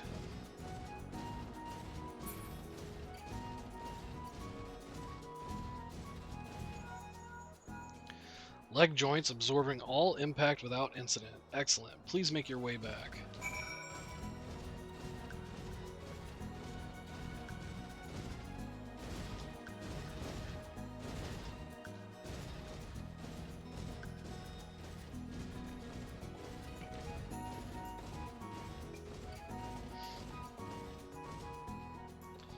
The torso remains stable during vigorous motion. Excellent, and that concludes our test. Thank you for your cooperation. Here's a summary of my findings. The drivetrain is in sound condition. With some fine-tuning, we can expect a noticeable improvement in performance. As for the servo mechanism, I'm afraid it's not nearly as responsive as it should be, and I'm at a loss to explain why. The mammoth heart is in pristine condition and should be installed correctly. Perhaps its inner workings are simply too different to operate harmoniously with the armor's other mechanisms. Whereas Magitech cores serve only to conduct impulses, mammoth hearts enable automata to process the information collected by their sensors as feelings. Maybe she just doesn't feel like part of the team, in which case we should all do our best to make her feel welcome. Yeah, so you gave it a soul.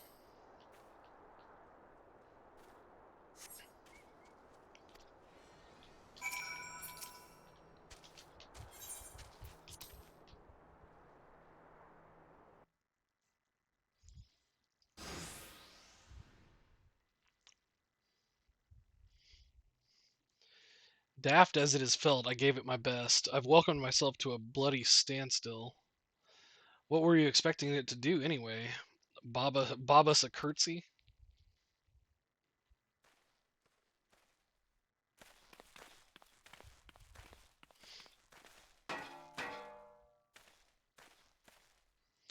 No doubt you're wondering why the servo mechanism is so important as to warrant this silliness.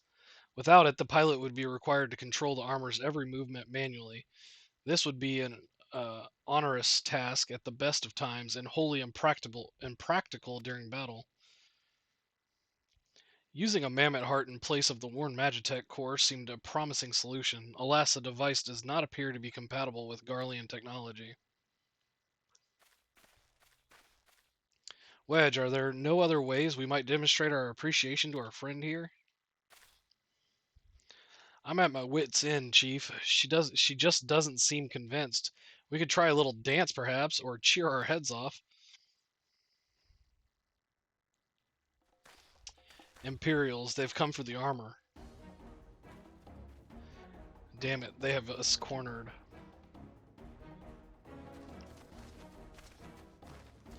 There's the Reaper.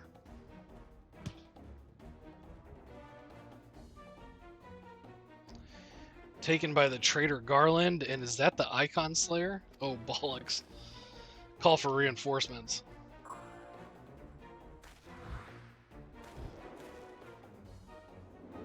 The hells you will.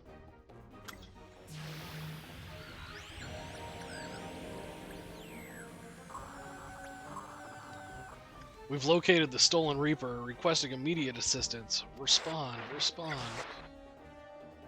It's no use, sir. There's some sort of interference. Curse you, Garland.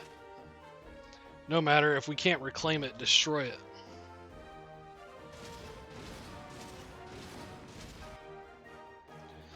Bloody hells. Protect the armor at all costs.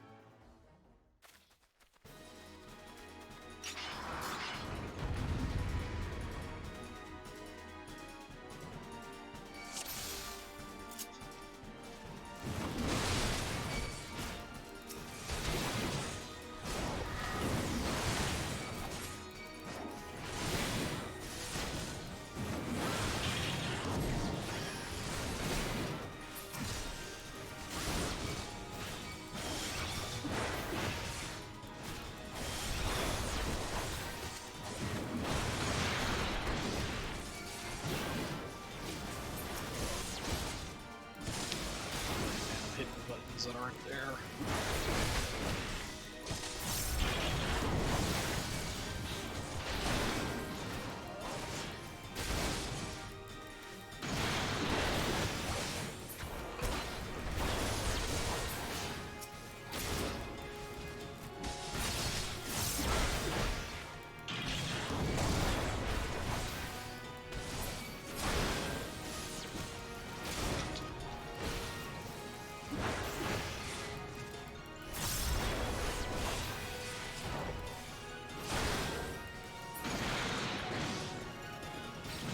Is that it?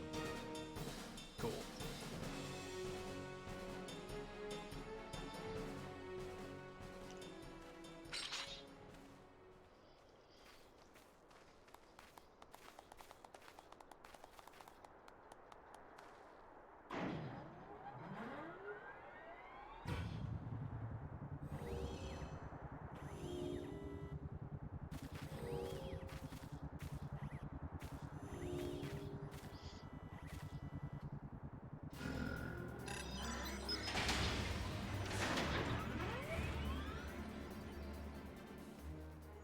Chief, look, she moved. Ah, now she deigns to grace us with her presence. Took us a good while, but we're finally ready. It's time to infiltrate Castrum Sentry and rescue our comrades.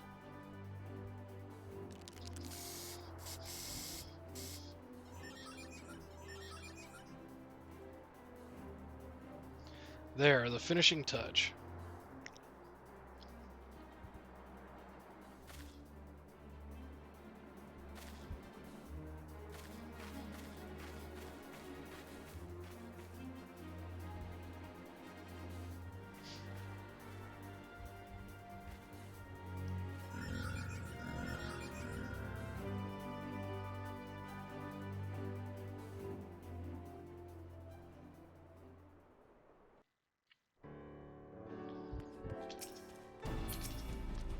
What you got for me, Sid? The servo mechanism is now fully functional, and all it took was a simple fight to the death. Remind me not to install a mammoth heart aboard the Enterprise, would you? Much as I love her, I would rather not be required to profess it before boarding. But enough of that, let us see to our final preparations. Thanks to Biggs and Wedge, the Reaper is as good as new. We're as prepared as we're like to get.